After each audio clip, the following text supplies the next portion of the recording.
All right. What time it is, man? I think we all know what time it is. What is going on with the people? Oh, man. Shout out to my top supporters, man. I'm talking about the people who leave comments, the people who really rock with the content, man. And, I can tell the real from the fake. Some people come over here and pretend to rock with you, but they really don't. And it's good. We ain't going to cry about it. But at the same time, I will take notice to the people who really rock with the platform. Some of the people who leave comments, people who engage with the content, all that old good stuff, right? You know, I watch the analytics. So, now it's time to buckle down and get real professional with this stuff, right? Because, I've been paying attention to a lot of things that's been going on lately, man. And salute to the real ones, man.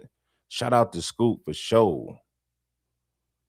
Shout out to Alice, shout out to Scoop and a few others, SR Serum, shout out to Chris. Those are like my top supporters. Lim Hendricks, you got to say shout out to Lim Hendricks. Shout out to True Warrior Scholar.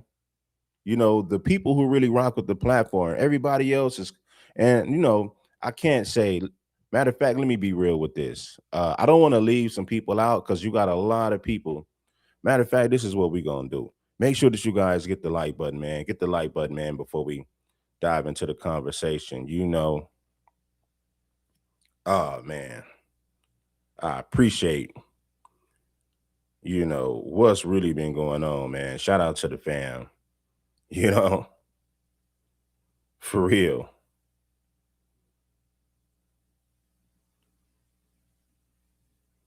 Shout out to Real Real.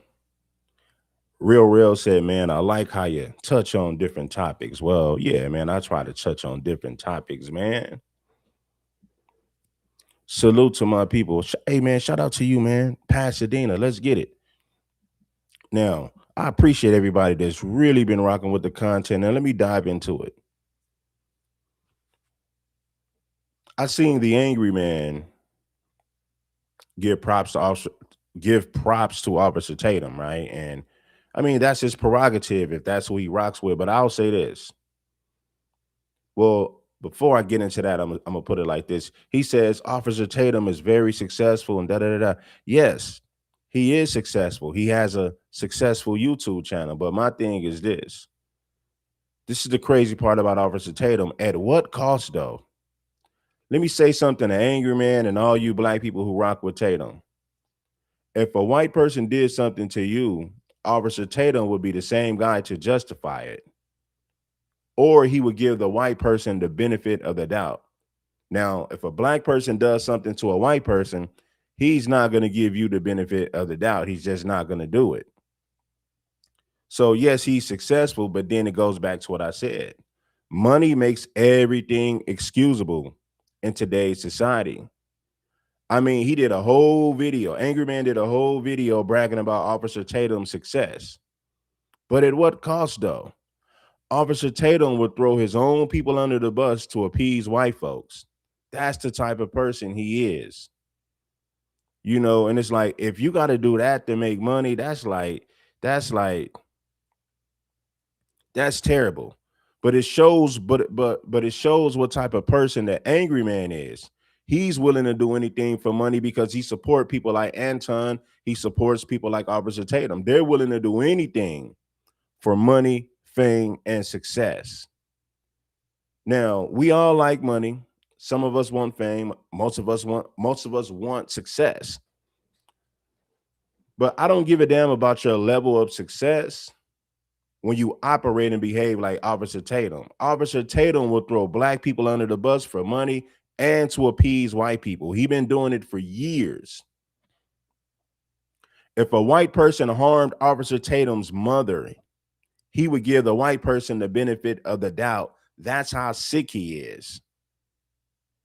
Well, my mama probably did something to the white person, man. You know what I'm saying? That's why the white man did what he did. That's how sick this individual is. If somebody harmed listen, if a white person harmed Officer Tatum's wife, he will give the white person the benefit of the doubt. This man is sick. Now, listen, I'm not the type of black person that blames everything on racism, but I believe in the truth. You know, I don't cry racism, racism, racism, but when racism is involved, I will call it out. I'm going to say it again. If a white man harmed Officer Tatum's mother, Officer Tatum will give that white man the benefit of the doubt. I promise you he will. Well, maybe my mama did something to the white man. You know what I'm saying? I just don't see no white man doing something to my mother. You know what I'm saying? Because I don't think it had nothing to do with racism. You know what I'm saying? So I'm going to give the white man the benefit of the doubt. Oh, man. Anyway, let's get into the content, man. We ain't going to waste no more time. Let's dive right into it. I need everybody to bless that like button. Component to any of this. Of course not. I mean, I think if Nolan ever felt the most little bit uncomfortable around us, which we never gave him a reason to, but if he did, he wouldn't hang out around us. But if you go look on, like my friends have had Nolan posted all over our social medias, since freshman year in high school. Like, if Nolan ever felt uncomfortable with us, why would he be hanging out with us all the time? I mean, every day we're back from college, we hang out and we're around each other all the time. So absolutely not. I would never look at Nolan any other way than I would any of my other friends. I mean, he was like a brother to me. Brandon Tatum joins me now. Thank you for taking the opportunity. Thank you for having me on. So let me address the optics issue here first, which is weird for a white guy to say this to a black man. But there are people in the black community who are going to say, I can't believe you had that Brandon Tatum on. He's not a real black guy. He attacks the black cause. It doesn't matter that he's black. He's worse than a white racist. What do you make of that allegation? Oh, I agree with that. And he's smiling as if it's not true. Oh, it is true, Officer Tatum. You are a certified Sambo. You're not a real black man. Officer Tatum will defend a white man. He would literally defend a white man that harmed his mother. He would make an excuse and say that his mother probably did something to this white man. He would justify a white man harming his mother, his family members. Well, you know what I'm saying? You got to look at things from a white man's perspective. You know what I'm saying? Maybe my family members provoked that white man. You just don't know. Officer Tatum does everything in his power to not hold white people accountable for anything. And I'm not saying that to be funny. I'm saying it because it's true. Why do you think it's out there? Real black guy, he attacks the black cause. It doesn't matter that he's black. He's worse than a white racist. What do you make of that allegation? And why do you think it's out there? Well, Chris, thank you so much. And I'll say this, man, we're all Americans at the end of the day. So I don't take any offense of you using your freedom of speech and your commentary to come up with these things or make your point. I think it's laughable. I mean, for somebody to say, I don't like the black community because I'm willing to find both sides of the story to get to what happened to Nolan Wells. No, it's deeper than Nolan Wells. You always take the side of white people, regardless of the circumstances, regardless of the situation. Now you're not being honest. I mean, people should be ashamed of themselves for even framing me like that. No, you should be ashamed of yourself for kissing all that white behind you be over there kissing. You should be ashamed of yourself, but you're not because you're making a whole lot of money doing it. Please believe I understand, homie. The problem is many people want this country to stay divided. They want us to stay. The country is divided, you fool. How can black people divide a country that's been divided since the inception, since the early days of this country? White people are the ones who divided this country along racial lines. And I don't want to hear no nonsense about slavery was a long time ago and racism doesn't exist. I don't want to hear none of that nonsense. The fact that you can get famous saying stupid stuff like this is crazy. This man doesn't have talent. He's pandering and catering to a certain audience. This man has no talent. This is pure buffoonery, 100%. You want to keep the country divided. It's already divided. When white people gave Shiloh Hendricks $1 million for calling that child an N-word, it confirms what we already knew. Shut up, fool. Because I'm willing to find both sides of the story to get to what happened to Nolan Wells. I mean, people should I'm going to be quiet, man. I'm going to be quiet. It's hard to be quiet. It's hard to not interject when you listen to this buffoonery coming up out of this clown's mouth. What do you make of that allegation, and why do you think it's out there? Well, Chris, thank you so much. And I'll say this, man, we're all Americans at the end of the day. So I don't take any offense of you using your freedom of speech and your commentary to come up with these things or make your point. I think it's laughable. I mean, for somebody to say, I don't like the black community because I'm willing to find both sides of the story to get to what happened to Nolan Wells, I mean, people should be ashamed of themselves for even framing me like that. But the problem is many people want this country to stay divided. They want us to stay in a sense of a fight or flight mode, and that racism is the main focus, and that's the main contributor to black success or failure in this country. And it's just not the case. Most people are not worried about race. I'm sure you and I couldn't care less what color somebody's skin is. Are you a good person or you're not a good person? And some things that I found out after going to Mississippi and talking to a whole slew of people is that in this situation, it does not appear that race was a factor. A young man lost his life, and I think that's what we need to focus on, and we need to focus on finding out how he lost his life. What is your take, as someone who's obviously intimately familiar with law enforcement, what is your take on the suggestion that, you know, the authorities really started this? They came out too soon saying no foul play. They should have said that they were investigating because there's not enough evidence for them to put out there of their own conclusion. What do you think of that?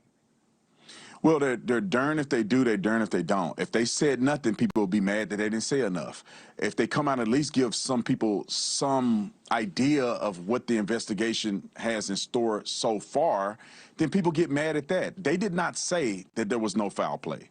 They said at this point, we don't have any indication of foul play, which I think that any rational person that's involved or invested in this should feel very confident in, like, okay, we're not looking at some heinous murder. They did paint the picture as if there was no foul play. Let's be honest, Officer Tatum. I know you're going to do everything in your power to defend white people because that's how you get paid on social media. You make your money on social media. You make your money on social media defending white folks while throwing black folks under the bus, regardless of the circumstances. All you got to do is look at this dude's track record. You ain't got to take my word for it. But that's exactly what they said. That's exactly how they painted the picture in the beginning, where there was no foul play. They didn't even listen. They didn't have the evidence, nothing. They made it seem like there was no foul play before they had any evidence pertaining to the case. Straight up and down. But of course, Officer Tap Dance is going to defend white people at all costs because that's how he makes his money. Let's be real. Should feel very confident in, like, okay, a foul play, which I think that any rational person that's involved or invested in this should feel very confident in, like, okay, we're not looking at some heinous murder where a kid was mutilated and things like that. At least they can feel somewhat of relief that it wasn't a brutal murder. But there's still an investigation that needs to go on, and they're dedicated in finding out what happened to Nolan. And if it leads to a murder, they're going to let the public know, and people are going to be held accountable. So I don't know why people get so frustrated with these things if they're looking at it in a fair sense, where they're not going to give you everything. They can only give you so much, so they can actually give you a fair investigation. So at the end result, it can be, you know, done in a fashion where they can present it to a grand jury. Well, but, you know, and it's a little in the weeds for people, but I do think it's important. So they're presenting evidence to a grand jury. The official word is we don't have any proof of any foul play yet, but we are going to a grand jury. Now, as you and I know, and people at home should know, yes, the grand jury looks for the lowest level of proof, which is probable cause, but a prosecutor has to have a good faith belief that there is something to bring to the grand jury worth their time in order to go to one. So what are we supposed to think here, Brandon? Why are they going to a grand jury if there's nothing to see here? Yeah, that's a great question. basically what I heard from authorities is that this is typical. Any case involving a mysterious death or where it's undetermined, they have to take all their evidence to a grand jury and present it to make sure that there's nothing afoot and they don't believe that other people who have been involved should be charged. So it's not an indictment to say that there's something, a crime occurred. It's typical for them to do this. It's routine. This is the process that every case that is not clearly determined that it wasn't a crime afoot, they have to bring all the evidence they have to the grand jury. And they do that for public trust. So you don't, so they can't go down and say, well, they did this for this case and not for this case. Every case involving a death that's undetermined in this fashion will be brought to a grand jury. Due process cures a lot of ills. There's no question. Now, I wanted people to hear another soundbite because the pivotal moment. White people said O.J. Simpson was guilty before there was a due process. Oh, they said he was guilty. The same reason they said Carmelo was guilty. Anytime a black person does something, anytime a black person harms a white person, he's not going to get the benefit of the doubt. He's going to be guilty until proven innocent. O.J. Simpson. O.J. Simpson was found not guilty, and white people still hate O.J. White people still feel that O.J. was guilty. So don't talk to me about no division in this country. It's been divided. Is what happened when you left, right? Why did the boys that Nolan came with, why did they leave with his phone? You address it with his friend, and here's one part of that conversation.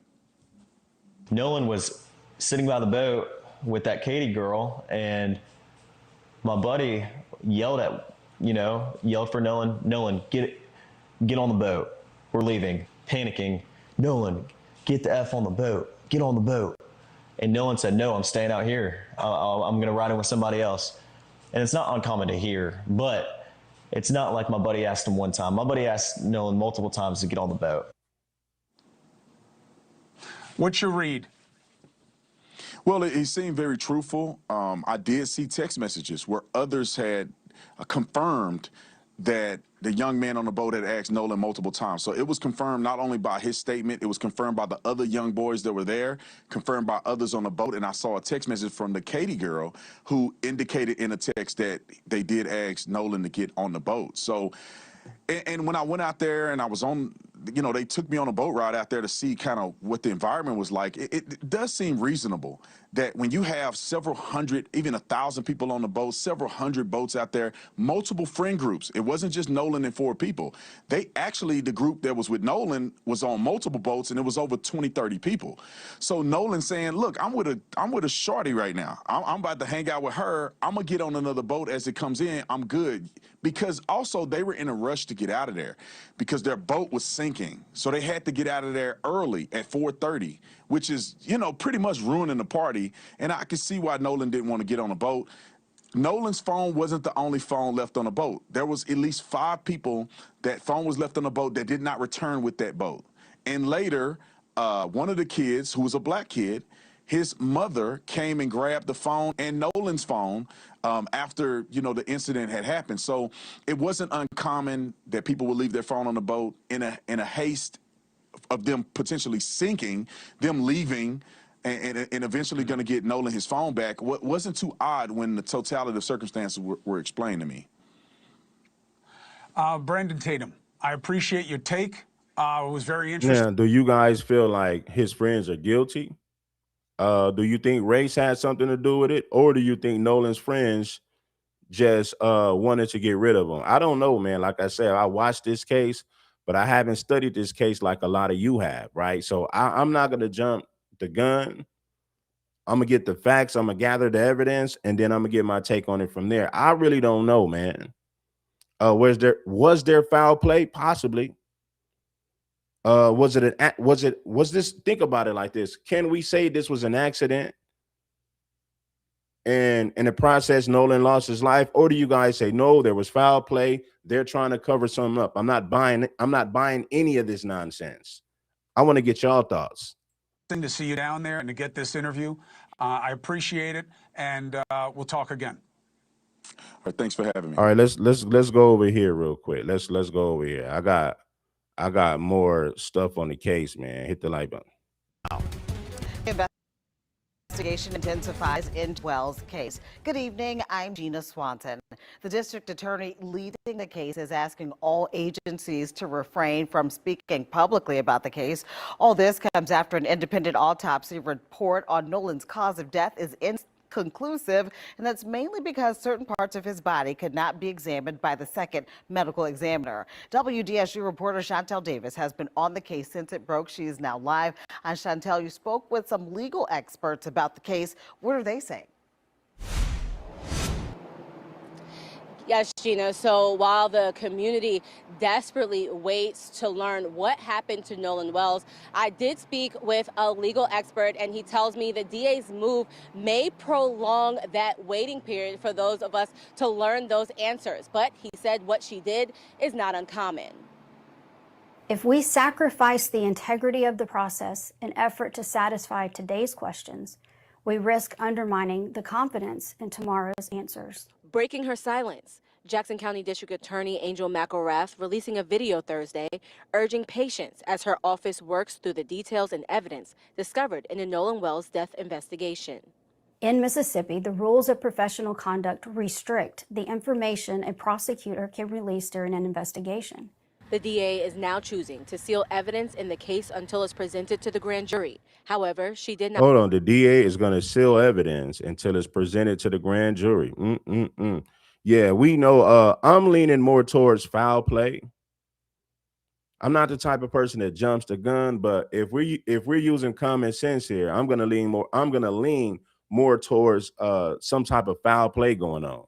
I promise you. In Mississippi, the rules of professional conduct restrict the information a prosecutor death investigation. In Mississippi, the rules of professional conduct restrict the information a prosecutor can release during an investigation. The DA is now choosing to seal evidence in the case until it's presented to the grand jury. However, she did not clarify if this includes the original autopsy results. So I made another call to her office. Yes, I called 2 days ago and you took my name and number, but I still have not received a call back. So today, after reviewing the district attorney's video, she didn't clarify this. Will the original autopsy results be sealed along with the rest of the evidence that will be presented to the grand jury? The receptionist on the other end promised to pass along my message, but I reached out to legal expert Dan Friel to help me understand the district attorney's decision. I think the more information that's revealed publicly about a high-profile case, the higher the likelihood is you're going to compromise the grand jury or compromise an ultimate trial jury. It's also important to note police have not named a suspect or person of interest in this case. Friel said this means the district attorney is going to present the evidence to the grand jury so they can determine if there's probable cause to believe a crime took place. It's not clear-cut what happened. If it were, then you probably have had an arrest the next morning or immediately after finding the body of Mr. Wells. So unfortunately, we just don't know enough to know what we don't know until this grand jury has concluded its investigation, until the district attorney makes a finding from that.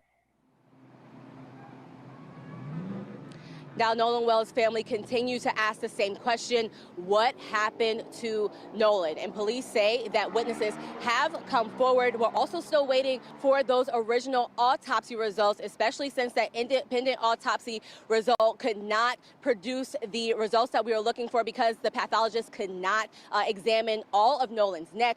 But right now, we still do not know when those original results will be produced to us. I am reporting live. Chantel Davis, WDSU News. All right, like we mentioned, Chantel has been on top of this story since it first broke right after the 4th of July. All right, now let's see what Officer Flacco had to say about this. I got a lot of stuff that I want to break down. Let's see what Officer Flacco had to say. And, I never thought that it would be this egregious, even for the people who I view as like sellouts. I thought for the most part, oh, nah, they wouldn't. But yes, they would. I looked online and I see brothers actually defending Shiloh Hendricks.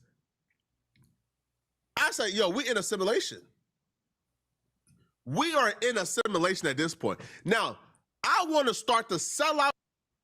People do that for money, man. Like, Angry Man will never hold Officer Tatum accountable for his coonery because Angry Man wants to follow in the same footsteps. Angry Man is willing to do and say anything for money. So they don't give a damn. Yes, this is a simulation. Anton Daniels, all these conservative Sambos, they're going to give white people the benefit of the doubt each and every time, unless it gets to the point to where they just can't. But for the most part, they will. And unfortunately, a lot of black people feel like they got to sell out and pander to make money. Just like we got brothers on the conscious side who feel like they can't hold the women accountable in the community because they feel like that'll mess up their money. The same way that these black conservatives feel like they can't hold white people accountable because they feel like that'll mess up their money. So what you have on social media is a bunch of pander bears, people who cater to a certain audience. They don't give a damn about the facts.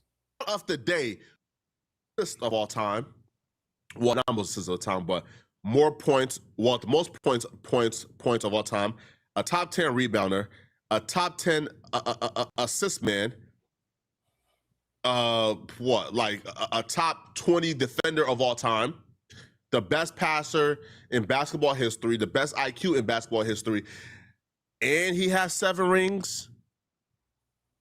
And he has 7 rings. Come on, bro. Come on, cuz. What would the argument be for Jordan now? But no. I'm really trying. What would the argument be for Jordan? Most points in NBA history, by far, nobody will ever break that record. The best passer in NBA history, the best IQ, the most efficient, top 10 rebounder, top 10 assists. What would the argument be once he gets to 6 or 7 rings? What would it be? Man, listen, man. Yo, man, hey, bruh. LeBron, congratulations, bruh. All right, congrats, man. Shout out to the squad, man. How y'all feeling, man? You guys is okay. I promise you guys that I will be going through this case.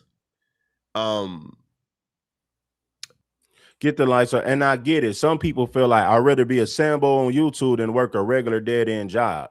So with that being the case, they're willing to do and say anything for money and followers, right? I get it. Some people didn't have anything going on prior to YouTube, so they're willing to do and say anything to keep that money flowing. That's a fact. And we'll be dissecting every single second of this interview, okay? So because I promised you guys this, we got to get through this. So it's 3 parts. It's 3 parts to this. Each part is like, I don't know, each part is around. So Warren, I'm gonna ask you some very 17 minutes to like 20 minutes. So, it's not going to be like that long. So the first hour going to be this, and then we're going to get into like the YG and the Bloods and, and what we know so far. Okay. So, okay. So let's get to it, man. Okay. So for you guys who are not tapped in yet, Nolan Wells' homie Warren did an interview with Officer Tatum. Now, this is a 3-part series. Now, first off, Officer Tatum, you are a garbage human being, bro. You are just a terrible monster of a human being, bro. Now, this man talked about how Nolan Wells' family was grifting, how we are race hustlers for covering this. This man has an interview. Instead of dropping an interview, he decided to cut up the interview in multiple parts to grift as much money as he can from this interview. So talk about hustling and grifting. So the man has an interview that he claims is going to bring answers to Nolan Wells' family and to Nolan Wells supporters. And instead of dropping an interview, he is teasing like more clips. So right now we're on part 3. He claims there's more parts. So this man essentially broke it up in like 5 or 6 parts to grift as much money as possible from this 18-year-old death. But then he wants to shame us for covering Nolan Wells' case and calling for a proper investigation. So the interview is with Warren. Now, Warren is the son of the judge. Warren is the dude who claims he's Nolan Wells' best friend but never met Nolan Wells' mama. Okay? Now, this is supposed to be the interview that apparently brings answers and closures to the Nolan Wells situation. It exposes all the fake narratives according to Brennan Tatum and everybody. So let's get to it, man. So Warren, I'm gonna ask you some very pointed questions. I mean, just straight out. The first thing I want to ask you is, did you kill Nolan? All right, Warren, we had a chance to get to know each other over the last, 2 days. Went out to Horn Island. So I've had an opportunity to talk to you about a few things. And the things that you've told me have literally blown my mind. But the world haven't had a chance yet to hear your Listen up, you guys. I need you guys to bless the like button and get in the comments. It's good for the algorithm. Officer Tatum would throw his own mother under the bus to defend white people. I promise you he would. To protect his money and image on social media, Officer Tap Dance Tatum would throw his own mother under the bus to defend white people. I promise you he would. story, to hear Nolan's story through you, through his friend. And it's not just you, it's a bunch of y'all. But, you know, some of the other guys were afraid because of the threats and the violence that's been threatened against their lives and all of the above. But you decided that you wanted to take this bold step and give a statement and, you know, get your side out here. And I want to start at the very beginning of all of this and ask you, what was your relationship like with Nolan? Who was he to you? Nolan, I could describe Nolan in a million ways. I mean, Nolan was not just a best friend of me, but he was a brother. I grew up through elementary, middle school, high school, and even our freshman year of college. You know, we talked on the phone all the time. We were really close friends. And middle school, by the way, is 6th grade. I think middle school is 6th grade, right? 6th grade. Okay. They've been friends since the 6th grade. 6th grade. Now, when you're talking about your friend since the 6th grade, who apparently passed away, I would, again, maybe I'm being too tough. I'm not gonna, be too presumptive or bad faith. I would like to see more emotions. Especially if you're claiming, yo, man, there's people threatening my life. I would expect to see some type of emotion, bro. This man is talking about this as casually as you can talk about anything, bro. He's talking about this like I talked about, I don't know, Mo3 losing his life, bro. He's talking about this like the local blogger talking about the local rapper losing his life. I would expect at least some type of emotion here. I'm not seeing not one. I mean, Nolan was like a brother to me, and Nolan lit up every room he walked in. He always had a smile on his face. He always had something good to say. I've never seen Nolan get in an argument with somebody and say bad things about someone. You know, there's a lot of people that talk crap nowadays, and Nolan was never that person. Sweetest soul ever. And I mean, I had a great relationship with Nolan. I've never got in an argument with Nolan. We were super close, and I've never said or will ever have anything bad to say about Nolan Wells. Yeah, and you guys, you said you kind of grew up together. Mm-hmm. Did you know his mom, or how was that? Because I saw in the media where it appears that she may have said, at least I saw in part, that she said as if she didn't know any of you guys. So, okay. Yo, Tatum is asking this question, by the way. Tatum is asking this question because he's looking for Warren to debunk what the mama said. See, Tatum's entire thing here is, the family are liars, they're grifters, they're doing whatever they can to try to drum this up and sensationalize it. So he's asking this question expecting for Warren to say, nah, the mama's lying. Nah, I met her a couple times. No. No. So Tatum was expecting him to debunk the mama, but he just admitted exactly what she said. The mama said, bro, I don't know where all these best friends is coming from. Because the best friend that I know is like Javon. The best friends that I know is like this friend and this friend and this friend. Like those are the people that Nolan presented as his best friend. All these white dudes coming out and these like white boys coming out and claiming to be Nolan Wells' best friends, and I've never met them. Right? They've never been to my home. We've never celebrated with them. They've never been to one of our functions. Best friend, but no barbecues, birthday parties, nothing at all. Like it doesn't make sense at all. His dad would swing by Waffle House, and hang out around us, but never, I was never around Nolan's parents a lot. But I mean, that didn't change our relationship any. Nolan and I were still just as close, and he was just as close with my friends as, anyone else. So. And Brandon, great to have you on the show. What the hell just happened?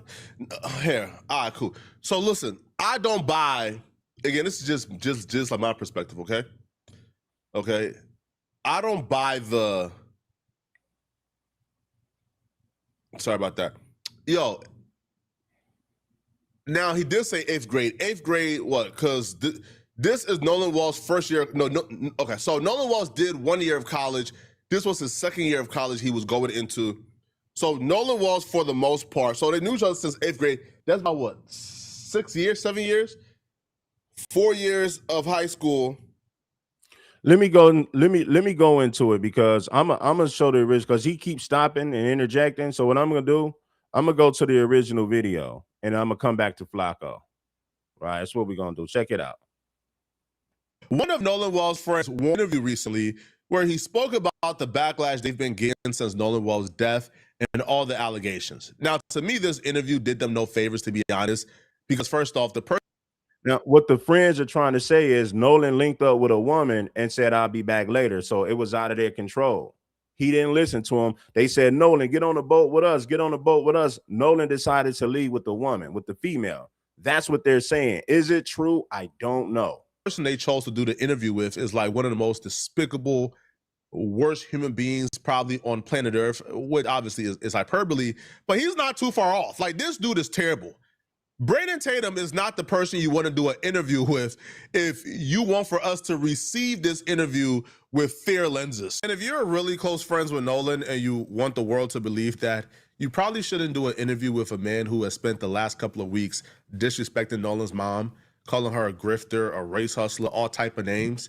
You probably don't want to do an interview with that man. Now, Officer Tatum oversold his interview drastically, bruh.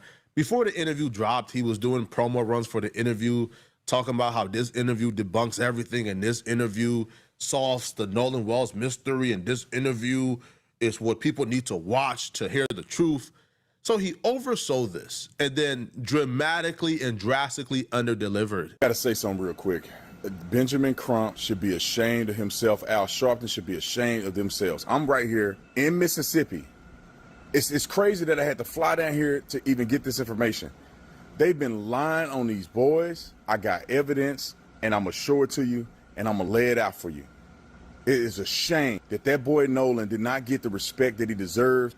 In my opinion, they turned his death into a racial thing, destroying the community. You name it, they did it. And we got evidence that it wasn't just 4 boys with him. We got evidence that they asked Nolan to get back on the boat, and he refused to because he grown. We got evidence that the boys reached out to the parents, that Benjamin Crump and them didn't refuse to reach out to these boys. And I've talked to them. I've seen the evidence with my own eyes. I've seen that there was more than just 4 people. There was 3 boats full of kids. I know that they left and they had nothing to do with this. And instead of them saying and standing up for these boys and saying, look, we don't know what happened. We want justice for Nolan. These boys didn't have no involvement. Instead, they want to make it about race. And it is a shame. And I'm so heated, man. I went out to Horn Island. We got all the video. We got the interviews. The boys wanted to talk to me because I'm the only one there to give them a voice because everybody else is fake, fraudulent, looking out for themselves. And it's a shame, man. Get over yourself, bruh. You think that you were the only person willing to interview these boys? Man, clearly not. They could have contacted any media outlet on planet Earth. They could have contacted Fox. Now, when has Officer Tatum ever said that a white person ought to be ashamed of themselves for what they said or for what they did to a black person? You'll never hear him talk like that. But he always has something to say about black people in defense of white folks. That's Officer Tatum's MO. Fox News. They could have contacted TMZ. They could have contacted anybody on planet Earth and they would have interviewed them. They picked you because you are a black guy. It's really that simple, bruh. All right, you are a black guy that's willing to tap dance and shuck and jive and do what you got to do, right, to cater to the dominant society. That's why they picked you. They didn't pick you because you were the only one willing to interview them, because that's absurd. They picked you because you are willing to do what you need to do, which is. They picked Officer Tatum because they know he's going to defend white people at all costs as a black man. I repeat, they picked Officer Tatum because they know that he's willing to throw black people under the bus to defend white folks. They know that. That's why they picked him. Tap dance. It's really that simple. You're a black man who can tap dance. Facts. Now, the interview that he promised is not is not the interview we got, like, at all. Like, not one bit, bruh. Nothing about this interview is revolutionary. Nothing about this interview is breaking news. So first off, during the interview, the first thing I spotted was the kid Warren, who's the son of the judge, by the way. He starts to say, yo, Nolan Wells is his best friend. That him and Nolan Wells been friends since middle school up to college, and Nolan Wells is his best friend. And then the follow-up question will be a follow-up question that damn near any best friend will be able to answer, and this dude just fumbled it. Nolan, I could describe Nolan in a million ways. I mean, Nolan was not just a best friend of me, but he was a brother. I grew up through elementary, middle school, high school, and even our freshman year of college. You know, we talked on the phone all the time. We were really close friends. And I mean, Nolan was like a brother to me. And Nolan lit up every room he walked in. He always had a smile on his face. He always had something good to say. I've never seen Nolan get in an argument with somebody and say bad things about someone. You know, there's a lot of people that talk crap nowadays, and Nolan was never that person. Sweetest soul ever. And I mean, I had a great relationship with Nolan. I've never got in an argument with Nolan. We were super close, and I've never said or will ever have anything bad to say about Nolan Wells. Yeah, and you guys, you said you kind of grew up together. Mm-hmm. Did you know his mom, or how was that? Because I saw in the media where it appears that she may have said, at least I saw in part, that she said as if she didn't know any of you guys. Right. Well, Nolan, a lot of the times was at like my house and at my buddy's house. We never went to Nolan's house and hung out. I mean, and my friend group's very, very tight knit. I mean, we. So, you know, how you going to say, well, I'm not going to say, I'm going to say what you said. He said that he knew Nolan since 6th grade and you never went to his house to hang out. That's crazy, because all the friends that I know that I consider to be close friends to me, that I knew from the 6th or 7th grade, we've been to my house to hang out. I've been to their house to hang out. This whole story sounds fishy. I don't believe any of it. Hang out every day when we're back home from school. In high school, we hung out most weekdays and every day on the weekend. And I mean, we were never at Nolan's house, which, you know, there's nothing wrong with that, but. Hold on, bro. Hold on, man. First off, he never asked if you went to Nolan's house. Now, you not going to his house and you've been his best friend since 8th grade, like, that's weird. He asked, have you ever met his mom? You said you and Nolan Wells have been best friends since middle school. Middle school is... How you know somebody since 6th grade and you never been to his house to hang out? That is crazy. I can see if you just met him a year ago or something. But if you've been knowing him since 6th grade and you mean to tell me you haven't been to his house to hang out, you haven't been around his parents at all? Yeah, that's fishy right there, man. 7th grade for some and then 6th grade for others. So let's just say since the 6th grade, right? Because middle school starts at 6th grade for some people. So you've been his friend since 6th grade and you mean to tell me you never met his mom? How does that make sense? So his middle school graduation, you never met his mom at the middle school graduation? Oh, okay, like, that's weird. All right. You never met his mom at one of his football games that you attended because you're his best friend? All right, that's weird. His mom never dropped him off at your crib? All right, that's weird. You never went to go celebrate his birthday and his mom was there? So Nolan never had a birthday party ever in life. So Nolan's never had no celebration ever in life that you was there to attend. All right, man. That's weird. Nolan, mom never dropped her off to, I don't know, man, you know, to like the fair or something. So y'all been best friends since middle school, as early as maybe 6th grade, and you have not had an interaction with his mom ever? But that's your best friend, man. All right, man. Yo, listen, yo, when you started off like this, bruh, when you started off with this nonsense, what that tells me, it tells me particularly, yeah, you just talking. Like, you just yapping. Or you're trying to make y'all seem a tad bit closer than you guys actually are to, you know, to kind of say, hey, man, yo, that's my best friend, man. Why would I do such a thing? the funny part about it is the family ain't saying you did a goddamn thing. All they're saying is, yo, we just want an independent investigation. We just want to figure out what happened. Right?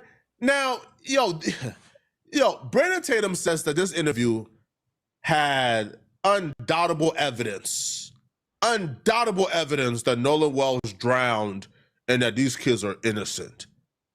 But the evidence he provided is absolutely nothing. It's just he said, she said. It's the same nonsense. For example, bro provided a footage of Nolan Wells' friends and Nolan, I guess, hopping on the boat and going to Horn Island together. And he's presenting this footage as exclusive footage that proves the truth. And I'm sitting there like, this dummy, what? Yeah, we know that Nolan went to the Horn Island with them together. Yeah, that's the whole point. What are you talking about? Like, how does this footage prove anything? He's getting onto the boat, and they took 3 boats out. It wasn't just one. It wasn't just Nolan and 4 boys. It was a multitude of people on several different boats. And some of the boys that they're accusing wasn't even on the boat that Nolan was on. But let me show you from the vantage point where I have the video to prove that I'm here where I say I am. And so right now, here's the angle that you're gonna see on the footage. It's just from probably that boat to, maybe about 30, 40 feet here to the right. And this is where the video is showing how many people were actually out there, actually getting on the boats. So therefore it debunks very clearly that it was only Nolan and 4 boys. Huh? Is this man slow? Yo, before I go in, can anybody confirm whether or not Officer Tatum has an intellectual disability? Because if he does, I don't want to go like too crazy on him, bruh. Right? What? Who? This here debunks that he was only with the 4 friends on the boat. What? When was this ever a thing? When was this? No, the thing is, he was on the boat with friends. And we only got 4 names because those are the 4 names that apparently was at the house when the parents went to go pick up the phone. That's why we got the 4 names. And then there's pictures that surfaced of them together on the island. But the narrative has always been, he was on a boat with friends. He was on the boat with friends. He went to the island with friends. And he came, and those friends he went with, they said that he told them that he was gonna catch a ride and he was gonna talk to Katie. Katie says, I didn't hear that. No, he told me he was leaving to go with his friends. Bam, there you go. The stories don't line. They don't line up together. He went to the island with friends, and those friends came back with his phone, and he was not present. That's what we're talking about here, Tatum. How many friends was on the boat does not matter at all. It does not mean a goddamn thing. And whether there was 3 boats or 4 boats. Shout out to Tyrell for the Cash App. Shout out to Tracy for the Cash App. Let's get some of my real people to support this platform. Support the show, man. So one means nothing. Nolan Wells was on 1 boat. 1 boat. And that boat had his phone. That boat had all his belongings. And apparently when these friends told him, hey, bro, we leaving, he says, okay, you can leave. And they went and took his phone with them. He came with a group of friends. The group of friends came back safe, and Nolan Wells was found dead. That's what we're talking about. What does any of this prove? You think a debunking is proving, oh, by the way, you guys didn't know there's actually more co-conspirators. Oh, thank you. Oh, yeah, thank you. Our bad. Instead of 4 suspects, we now got 8. Well, thank you, Tatum. Like, what are you talking about here, man? This right here, man. This. Like I said, Officer Tatum would throw his own mother under the bus to defend white people, to defend their honor. That's exactly what he would do. He loves money that much. Officer Tatum would throw his black family members under the bus to defend white people. I promise you he would. One of the nastiest things I've ever witnessed in life. Now, the friend told Tatum exactly why Nolan Wells was left behind. And here's what he had to say. Now, mind you, this interaction you're about to hear, the girl Katie completely debunks it and contradicts it. Katie came out and says, no, Nolan told me he was going with his friends. They're saying they had an entire conversation with Nolan in front of Katie that Katie does not recall. Nolan, that was the last time I laid eyes on him. But when we were leaving, obviously, no one is getting left at the island that came with us unless they demanded to, be there and asked, this is a very common thing at Horn Island. When you're out there, a lot of people ride out there with someone and in with somebody else all the time. I've done that 100 times. It's a very common thing, but Nolan was sitting by the boat with that Katie girl, and my buddy yelled for Nolan, get on the boat. We're leaving. The boat's having issues. And no, he didn't say that, but he was panicking. Nolan, get the F on the boat. Get on the boat. And Nolan said, no, I'm staying out here. I'm going to ride in with somebody else.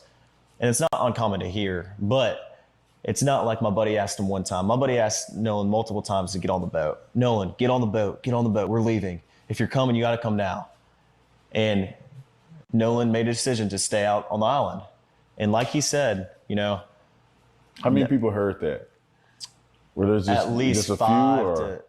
Everyone that was on our boat right there, because the Palm Beach had already left. My buddy went ahead and went home on the Palm Beach, and 3 guys on the way back. And Nolan wasn't the only person to ride out there with us and in with somebody else. We had multiple people in our group that rode out with us and rode in on someone else's boat. And that, like I said, that's not an uncommon thing to do, a lot of people do that. I could name probably 50 people out there that day that ran out with somebody and ran back in with somebody else. The only problem with this is you are claiming an entire conversation that was that notable, because you're claiming y'all was screaming, it was urgent. Yo, Nolan, we about to leave. Yo, Nolan, come. And you claim this entire conversation happened in front of Katie. You saying Katie can attest for this. Katie told Nolan's family. Katie told investigators. She don't know what you're talking about. Katie told Nolan's family, again, and we've been through this already, that she was with Nolan, and Nolan told her that he was leaving abruptly, that he had to leave abruptly because he had to go with his friends. You claiming you had this entire conversation in front of Katie, and Nolan said he was going to stay with Katie, but then Katie says that's not what happened. No, we were talking and abruptly he had to leave. If you had this entire conversation in front of Katie and Katie was there, wouldn't Katie be able to say, oh yeah, no. Oh yeah, they did say they were leaving and Nolan chose to stay with me. But that's not what happened though. Katie don't recall this conversation. And you said we should ask Katie. So this right here is either you just got caught in a lie in 4K or Katie got caught in a lie in 4K. But we're going to be reviewing this entire interview, all three parts on my live stream tomorrow. Okay? So if you got some free time, tap into the live stream tomorrow. All right, so there you go, man. You heard it from Poetic Flacco's perspective, right? Hit the like button if you haven't already. I know everybody thinks they're somewhat of a detective, but let's get down to the nitty gritty. The truth ain't never pretty. Matter of fact, it gets ugly.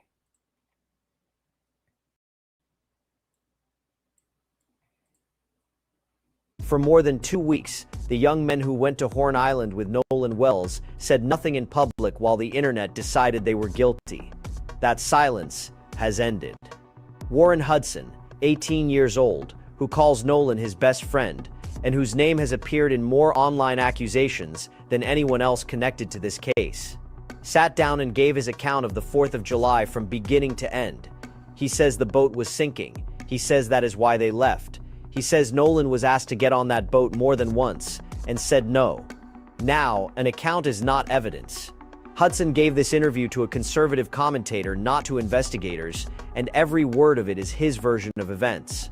Offered by a young man with an obvious reason to defend himself, but here is what makes it worth your time. Parts of his story can be checked. Against the state of Mississippi's own GPS records, against a photograph's metadata, against timestamps his own accusers have been citing for 2 weeks. So that is what this video does. Hudson's account, laid line by line against the verified record, where it matches exactly, where it explains something nobody could explain before, and where it runs directly into the account Nolan's family has been telling the country. Because one part of what he says collides head-on with the young woman at the center of this case. And they cannot both be right. Before we dive into this, do 3 quick things. Like this video, subscribe, and drop the location and the time you are watching from in the comments. It costs you nothing, and it tells us how far Nolan's story is actually reaching. Now, who is speaking here? Because that matters as much as what he says. Warren Hudson is 18. He told his interviewer he became close with Nolan in the 8th grade, when the two of them ate lunch together every week, and he described their friend group as tight-knit. He also acknowledged something honest and slightly awkward. He never really got to know Nolan's parents. He says it did not change the friendship. He is also the young man that a large portion of the— How you gonna be somebody's best friend and you don't know their parents? Never hung with him at his home to meet his parents, and you've been friends with him since the 6th grade. Now, I'm not buying that story at all. The internet has spent nearly 3 weeks accusing of killing his friend. That is not an exaggeration, and it is the reason this interview exists. Speaking to the New York Post before the sit-down, Hudson said, "It is a sick world we are living in. It is terrible," he said. "Nolan was my best friend. There are no facts out, just a lot of rumors." And there is one more fact about Warren Hudson that belongs on the table immediately, because it connects to a thread this case has been pulling since the first week. His mother is Ashley Cole, a Chancery Court judge in Jackson County, Mississippi, the same sitting judge who published a public statement on the 7th of July defending her son, describing the boat's bilge pump failure, stating that Nolan made a decision to stay on the island and return with another group later, and saying her son cooperated fully with investigators. She also said she knew Nolan's mother, Christine, and had graduated from the same high school, and she pushed back on claims that her family was trying to hamper the investigation to protect her son and understand what has been aimed at him in the meantime, because it is the backdrop to every word of this interview. This is the same case in which the FBI has confirmed it is working to address interstate threats made against individuals connected to the investigation. It is the case in which a sitting judge said publicly that she fears for her children's safety. Warren Hudson is one of the people on the receiving end of that. Whatever you conclude about his account, he is a teenager who lost a friend and then spent 3 weeks watching strangers on the internet call him a killer. So here is the full disclosure, stated plainly before anything else. Warren Hudson has not been charged with any crime. He has not been named a suspect by any agency. No official in this case has accused him of anything at all. He is a legally innocent teenager who is the son of a local judge, and both of those facts should shape how you weigh everything you are about to hear in both directions. The son of a judge. Okay, that speaks volumes, man. One quick thing before we go further. Most dangerous people do not look dangerous. They look like good husbands, trusted co-workers, devoted fathers, loyal friends. The faces nobody thinks twice about. By the time anyone realizes something is wrong, they are looking backward at warning signs that suddenly seem obvious. Awareness almost always comes too late. That is exactly why I wrote my book, How to Spot Dangerous People Before They Hurt You. Not to teach fear, but to teach recognition. Inside it, you will learn how criminals actually think, the warning signs they give long before they act, not in parts across his channel over several days.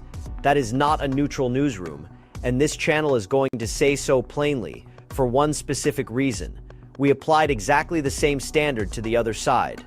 When Ben Crump stood at a podium in Chicago and read Nolan's independent autopsy aloud, this channel noted that Crump is an advocate, that his job is representing a family rather than reporting facts, and that his own certainty about a piece of audio evidence had shifted between interviews. That was not hostility toward the family. It was discipline, and the same discipline applies here. so apply it evenly. One side of this case has a civil rights attorney with a national platform. The other side now has a conservative commentator with a national platform. Both are advocacy. Neither is investigation. The useful work, the work almost nobody is doing, is taking the claims from both platforms and checking them against records that belong to neither side. That is the second half of this video. First, his account. Hudson describes the 4th of July as an ordinary big day on the water. The group went out around 10 in the morning. Nolan rowed out on a Triton, a bay boat owned by one of Hudson's close friends, a young man this channel will not name, because unlike Hudson, he has not spoken publicly and has not been charged with anything. A second boat, a Palm Beach 18, carried 4 more. A third, a tide line, carried somewhere between 10 and 16 people. Multiple boats, one group of friends, and the island itself was packed. Hudson described thousands of people on Horn Island that day, with boats lining the shore for what he called miles. He said Nolan appeared completely fine, drinking with the larger group, moving between people, nothing out of the ordinary.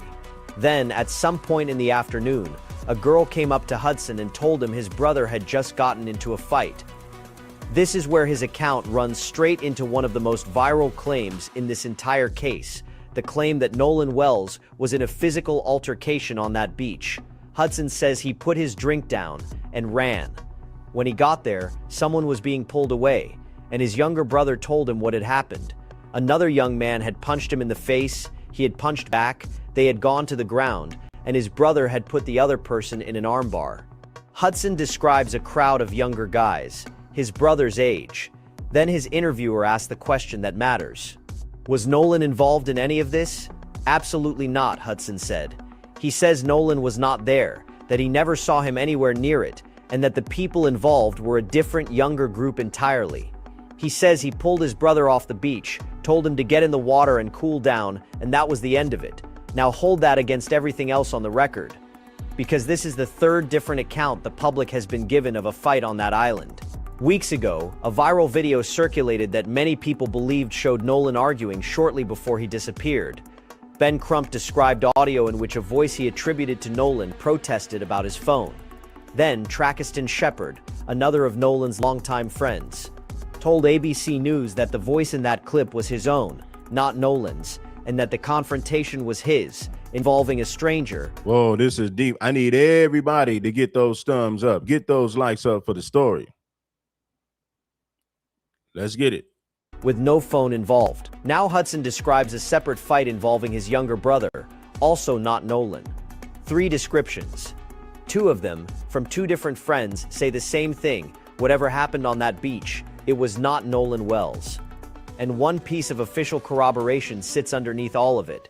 The Jackson County Sheriff's Office itself publicly requested photos and videos from the island that day, specifically including footage depicting alleged altercations.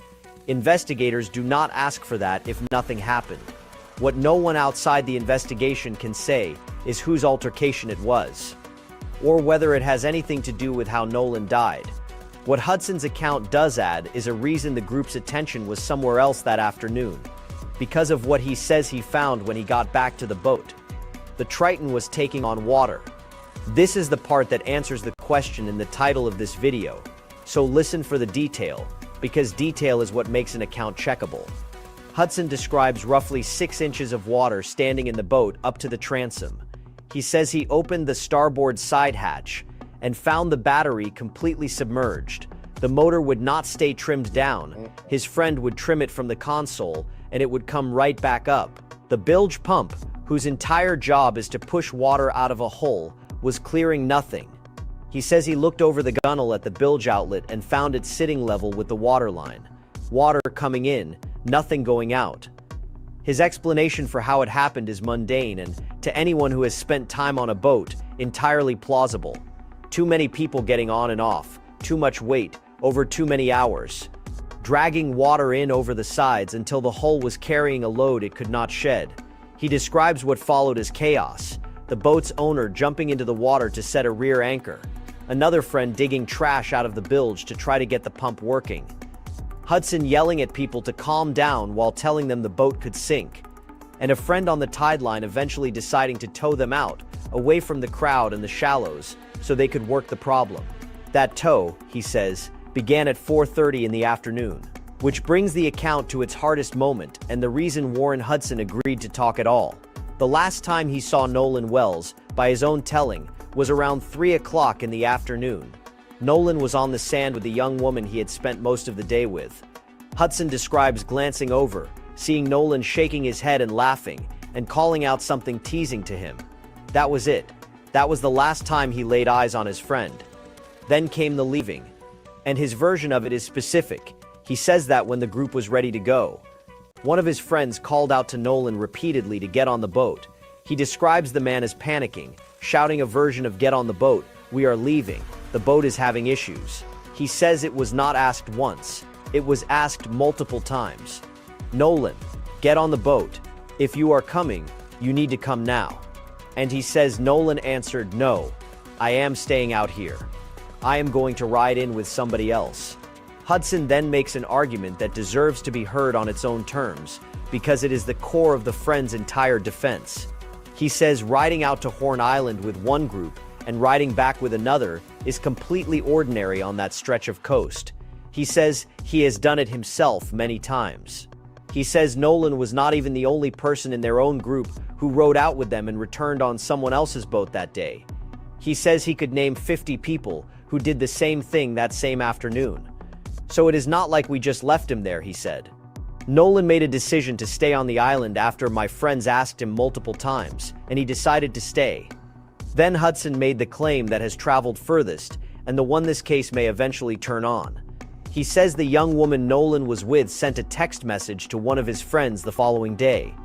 And he says that in it, she wrote that the last time she saw Nolan was when that friend was yelling at him to get on the boat, and that she was standing right there and watched Nolan decide not to go.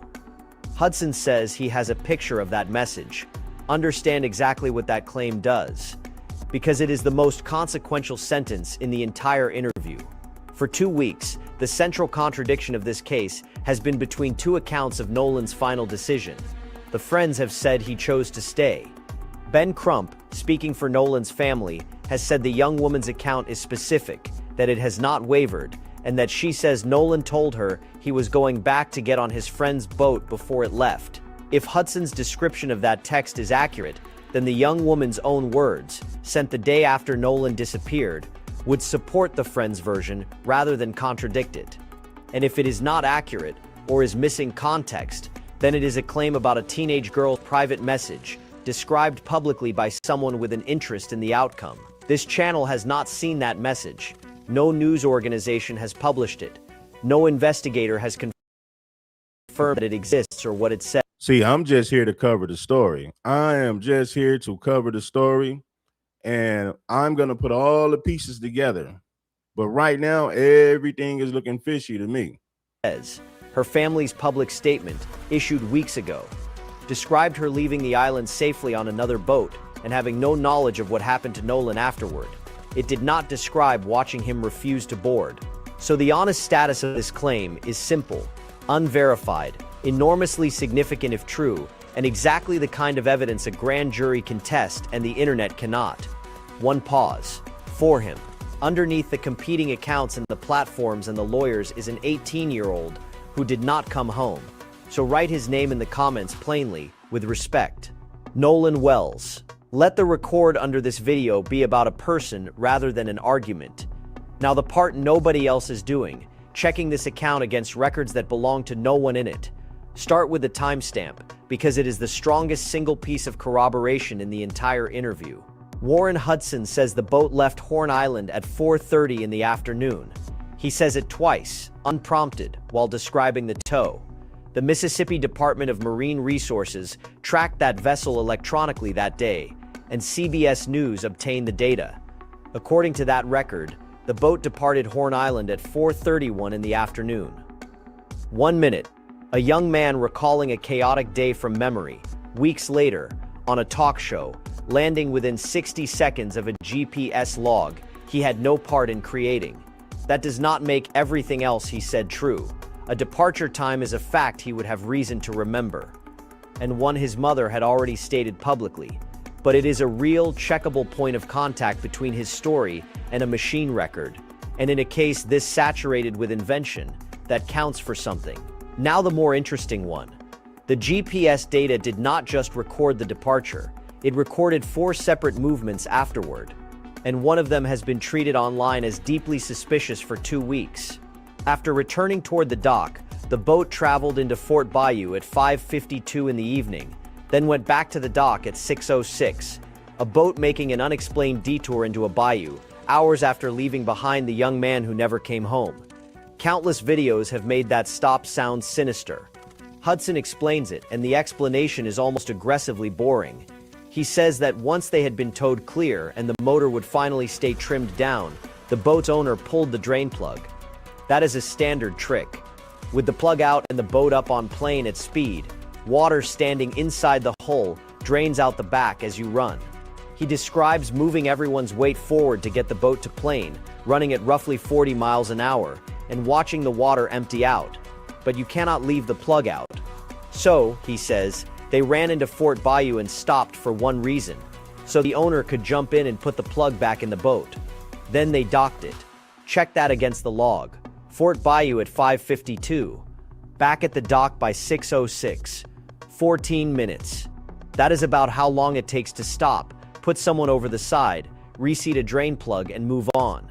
His account does not merely coexist with the GPS record. It explains the part of that record people found most suspicious, and it explains it with a detail so specific and so unglamorous that it is hard to see why anyone would invent it. Keep going, because the corroboration does not stop at the boat. Hudson says he called Nolan's mother at about 11 o'clock that night. Christine Wansley has told the public, repeatedly and from the very beginning, that the call that broke her night open came in at 7 minutes past 11, and that the name on her screen was one of Nolan's friends, rather than Nolan himself. Two people on opposite sides of a national argument, describing the same phone call within minutes of each other. Hudson's description of what he did before and after that call also matches the shape of the night as it has been reported. He says he had noticed Nolan was not around, that he texted several friends asking whether Nolan had ridden in with any of them, that all of them said no, and that he then asked another friend for Christine's number. He says he told her not to panic and that he was going to call the Coast Guard. He says he stayed on the phone with the Coast Guard for around 20 minutes, giving a description of Nolan, what he was wearing, the last place they had been, the last time he had seen him, who he was with, which boat they were on, and the water conditions. Independent reporting has consistently stated that one of Nolan's friends contacted the Coast Guard that night. Hudson is saying he was that friend, and his account of the sequence fits. His reasoning for making the call is worth quoting, because it is the least defensive thing he says in the entire interview. "My friends and I have been on the water our whole life," he said. "Stuff happens. People die all the time. I know people who have died out there. It is a fun place to be, but it is also very dangerous if you are not handling it right." He said he would rather call the Coast Guard 100 times and lose his mind over it and have his friend be okay than not call and not know. Then the photograph. You may remember the image that convinced a large part of the internet that Nolan had been alive after the 4th of July, a picture of him at a pool party, circulated after his body was found, which spread with the claim that it proved the timeline was wrong. For a short and painful stretch, strangers shared it, hoping it meant this story was not what it was. Rolling Stone settled it using the one thing that does not misremember, the image metadata. The photograph was taken on the 27th of June, a full week before Horn Island, and simply uploaded on the 5th of July, which is what created the confusion. Hudson, asked about that picture directly, gives the same date without hesitation, the 27th of June. He describes where it was taken, at a friend's place in Pass Christian, and notes that his own arm is around Nolan in the frame, a young man's memory matching forensic image data he did not generate. That is another point of contact. Then the phones, which is the detail the family has never been able to accept. Hudson says nobody takes a phone off the boat at Horn Island. People go out there to get away from their phones. You are waist deep in murky water. He says he has never once seen someone standing in that water, scrolling on a phone, and that if someone does use a phone, they use it quickly and put it straight back on the boat. He notes that this is why so many of the pictures people have seen from that day were taken on boats. That matches what has already been reported from another direction. Traciston Shepard told ABC News that Nolan's phone was left aboard along with many others because the group was spending so much time in the water, and Shepard's uncle, who piloted one of the boats that day, confirmed to ABC. Man, I don't know what you guys think. Well, I think I do. I see some of the comments, but then again, I'm tapped into the story. Give me your thoughts, man. Give me your feelings in the comments. Was there foul play, or do you think, well, maybe this was just a tragic accident, or you say, oh, hell no, homie. Clearly there was some type of foul play. Yeah, man. See that this is ordinary practice on the water. 2 friends and 1 adult, independently, describing the same custom. And finally, the boat trouble itself, which is now corroborated from 3 separate directions that do not depend on Hudson at all. His mother, Judge Ashley Cole, described a bilge pump failure in her public statement on the 7th of July. Traciston Shepard told ABC News the group was told the boat needed to return to shore because of an electrical issue. Other reporting relayed accounts of the boat taking on water. For weeks, those descriptions looked like inconsistencies. Hudson's account reconciles all 3 at once. Yeah, man, this is cold right here, man. A lot of this stuff is not adding up, people. So yeah, man. Because in his telling, they are the same event. The boat took on water. The water submerged the battery. A submerged battery is an electrical failure, and the bilge pump, the system meant to prevent exactly this, was clogged and sitting at the waterline, unable to clear anything. 1 malfunction, 3 true descriptions of it, and on top of that sits the audio that was released alongside the GPS data, capturing the group calling for help on the water as the boat struggled. So take stock honestly. On the departure time, the Fort Bayou stop, the 11 o'clock call, the Coast Guard report, the photograph date, the phone custom, and the boat failure, Warren Hudson's account either matches independent records or is corroborated by people with no reason to help him.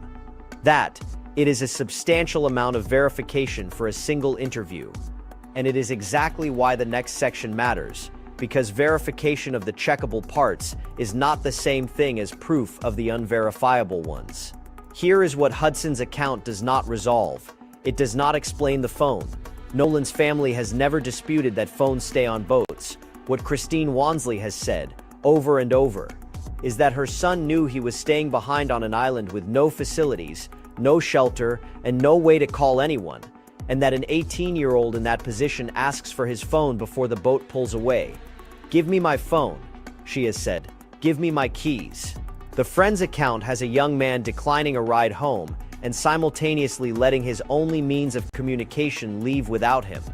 Hudson's version explains why the phone was on the boat in the first place. It does not explain why it stayed there. It does not explain the deletions. The family has alleged that Snapchat content and text messages were removed from that phone before it reached them, an allegation no agency has confirmed and no one has been accused of by any authority. Hudson was asked about it directly at the start of the interview segment, and the portion available to this channel moves to other subjects before he answers in detail. It does not identify the ride. The entire friend's account rests on Nolan having arranged to return with someone else. Nearly 3 weeks later, no such person, boat, or arrangement has surfaced publicly. Hudson's answer is that this is normal, that people do it constantly, and that others in his own group did exactly that. Fair enough, but normal is not the same as confirmed, and a duty of care question in front of a grand jury will turn on precisely that difference, whether Nolan was handed to a real ride or left to one everyone assumed existed. And it does not answer the 90 minutes. The last confirmed sighting of Nolan is around 3 in the afternoon. The boat left at 4:31. Hudson's account fills part of that window with the fight and the sinking boat, which is genuinely new. But it fills it from the... Yeah, it does seem sketchy. Like, for people to say that Ben Crump is tripping, Al Sharpton is tripping. No, for people to say that they're tripping, I don't believe so, right? They have every reason to be suspicious about everything that took place. They have every right to feel that way. I'm listening to the video. I'm looking at all the damn evidence, the circumstantial evidence, or whatever you want to call it, and it seems sketchy. It seems fishy. Nobody in a right mind would rule out foul play. Let's get back to the content, though. Get the likes up, get the thumbs up for your boy. Quit hating on the content. Pull up and show some damn love. Let's get some more contributors and supporters for this damn podcast, man. Perspective of a group whose attention, by their own description, was entirely on a vessel taking on water. Where Nolan was and what he was doing in that stretch is still unaccounted for by anyone. There is one more exchange in that interview that has to be included, because it goes to the argument the family has placed at the center of this case. Hudson was asked directly whether he believes race has anything to do with any of this. His answer was immediate. Of course not. He argued that if Nolan had ever felt the slightest bit uncomfortable around them, he would not have spent his time with them, and he pointed to years of photographs of Nolan across his friends' social media accounts going back to their freshman year of high school. Every time we are back from college, he said, we hang out. He said he would never look at Nolan any differently than any of his other friends, and returned again to the phrase he used. The fact that he said this is what trips me out. He said that he's been cool with Nolan since the 6th grade, but never hung out with Nolan at his house, never really been around his parents. Every friend that I've had since the 6th grade, they've been to my house, I've been to theirs. Let's set the record straight. Throughout, he was like a brother to me. That is his position, and it is reported here as his. The family's position is different, and it has been stated just as plainly. Nolan was the only black person in that group, and video from the island showed a largely white crowd. The Associated Press has reported that the family's distrust is deepened by Mississippi's long legacy of racism. Ben Crump has argued explicitly. I don't think Nolan had a lot of black friends. It seems like most of the people he hung out with were white. I mean, that's his business. He could hang with whoever he chooses to hang with, but damn, it's like, brother, you don't have no black friends in Mississippi. You are in Mississippi. And when you understand the history of Mississippi, it looks sketchy when you're the only black person out on a boat and you're the only person who doesn't come back. Right? It's fishy, it's sketchy. Then you got to think about, damn, this is the state of Mississippi. Mississippi has a long history of racism. We would be a damn fool to ignore those facts. That if the roles had been reversed, the investigation would have looked different from the first hour. And the NAACP has adopted a resolution calling on local, state, and federal authorities, including the United States Department of Justice, to conduct a thorough and transparent investigation. Both positions are now on the record. Neither one is evidence of how Nolan Wells died, but the gap between them is a real part of why this case will not quiet down, and pretending otherwise would be dishonest reporting. Most importantly, none of it addresses the medical evidence, because Hudson's interview and the independent autopsy landed within a day of each other. On the 22nd of July, one day after Hudson's interview began appearing publicly, Ben Crump stood at the NAACP National Convention in Chicago and released the preliminary findings of the second autopsy performed on Nolan's body. Dr. Roger A. Mitchell Jr., a board-certified forensic pathologist and the former chief medical examiner of Washington, D.C., ruled the cause and manner of death undetermined, pending investigation. He performed dissections the first autopsy had not, looking specifically for hidden trauma, and found no fractures, no deep tissue injuries, and no lacerations. He did find an area of red discoloration deep in the soft tissue at the back of Nolan's head, over the occipital bone, and he wrote that its cause is unclear and the finding inconclusive for injury around the time of death, while flagging it as significant enough to warrant further investigation. He also noted that parts of Nolan's neck had been retained by the state and were not sent with the body, calling that a common forensic practice, but adding that without them he could not rule out injury to the neck. And he wrote the sentence that has defined the coverage since, that he cannot rule out whether any intervening, non-accidental factors contributed to or caused the death. Set that beside Hudson's interview and you see the actual shape of this case. A pathologist who cannot rule out that something happened. A group of friends whose account of the afternoon is, in its checkable parts, holding up against machine records. Neither of those cancels the other. The autopsy did not accuse anyone. The corroborated timestamps do not prove what happened to Nolan after that boat left. There is one more development, and it is the closest thing in this cycle to an actual legal turn. On the 20th of July, the day of her son's funeral, Christine Wansley signed a petition to open Nolan's estate and to serve as its administratrix. It was filed the same day in Jackson County Chancery Court, and the petition describes the estate's assets in a way that tells you exactly what it is for, consisting solely of claims for damages resulting from the circumstances surrounding his death. In plain language, that is the procedural groundwork for a wrongful death lawsuit. An estate has to exist before it can sue on a deceased person's behalf. It is not a lawsuit, it names no defendant, and it accuses no one of anything. It is a legal container being built, quietly, while everything else plays out. Oh, man, this is crazy. If you're really rocking with the platform, get the likes up, drop a super chat, support the Cash App, and share the content, subscribe to the channel, man. We're going to dive deep on this one, man. I'm just getting started. I'm going to be covering way more of this story. I'm just getting started, man. And it matters because of a distinction legal analysts have been raising since the first week of this case. A criminal case and a civil case are held to different standards.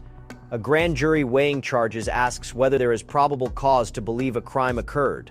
A civil court asks a much lower question, whether it is more likely than not that someone's negligence contributed to a death. Conduct that never produces a criminal charge can still produce civil liability, which means that even if the grand jury returns nothing, the questions in this case may not close. They may simply move to a different courtroom with a different burden of proof, where duty of care is argued rather than assumed, and where a phone's chain of custody stops being an internet talking point and becomes an exhibit. And there is one thing in Hudson's account that quietly deepens the mystery rather than resolving it. He estimates thousands of people were on Horn Island that day, with boats lining the shore for miles. Trask and Shepard put the number on their particular stretch of beach at around 300. Christine Wansley has raised the same point from the opposite direction, asking how 300 to 400 people could be out there and nobody can say anything about what happened to her son. Put those together. By the friend's own testimony, Nolan Wells was left on an island crowded with witnesses, and nearly 3 weeks later, there is still no public account from a single one of them describing Nolan Wells after roughly 3 o'clock in the afternoon. Not a sighting, not a conversation, not a photograph. That silence is the thing the crowd was supposed to make impossible. And it is the reason the sheriff's office keeps asking the public for original, unedited photos and videos from that day. Somewhere in a stranger's camera roll, timestamped by clocks nobody can argue with, there may be frames that answer this. As of this recording, none have surfaced publicly. So where does everything stand as of this recording?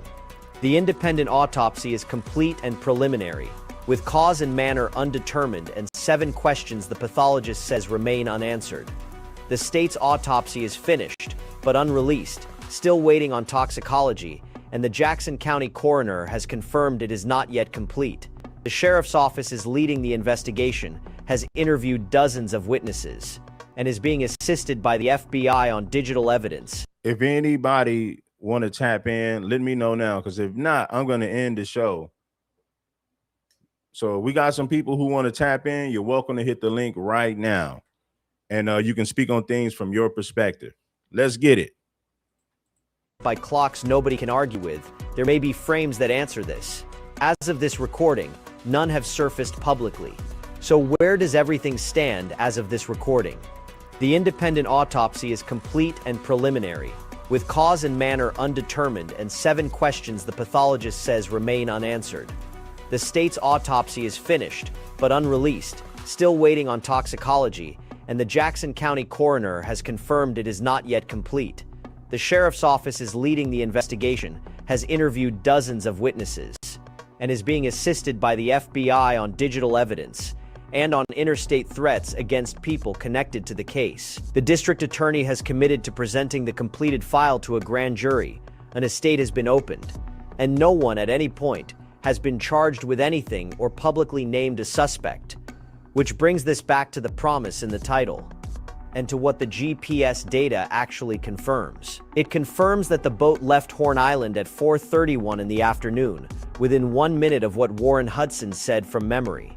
It confirms the stop in Fort Bayou that his account explains as a drain plug being reseated. It confirms movements that, taken together with a released distress recording and 3 separate descriptions of the same mechanical failure, describe a group of teenagers dealing with a boat that was filling with water. Here is what it does not confirm, and this is the line that separates careful reporting from everything else. It does not confirm what Nolan Wells said before that boat pulled away. It does not confirm whether he was handed to a ride home or left to one that was only assumed.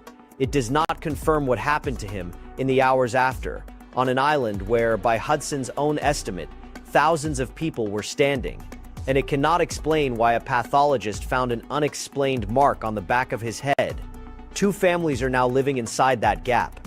One buried a son and has been told by their own pathologist that foul play cannot be ruled out. The other has a teenage son who has been accused by strangers on the internet of a killing that no investigator has said occurred. Both of those things can be true simultaneously.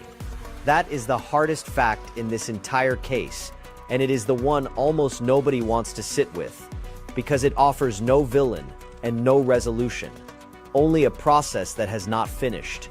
What Warren Hudson's interview genuinely changed is narrower than his supporters claim, and more significant than his critics will admit. It's the first-person account on the record where there had been silence. Several parts of it check out against evidence he did not control, and it left the central questions of this case exactly where they were.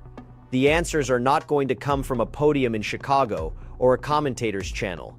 They are going to come from a sealed autopsy, a phone that has not yet been examined jointly, a toxicology report that has not been returned, and a room in Jackson County where 15 to 25 citizens will finally hear all of it at once.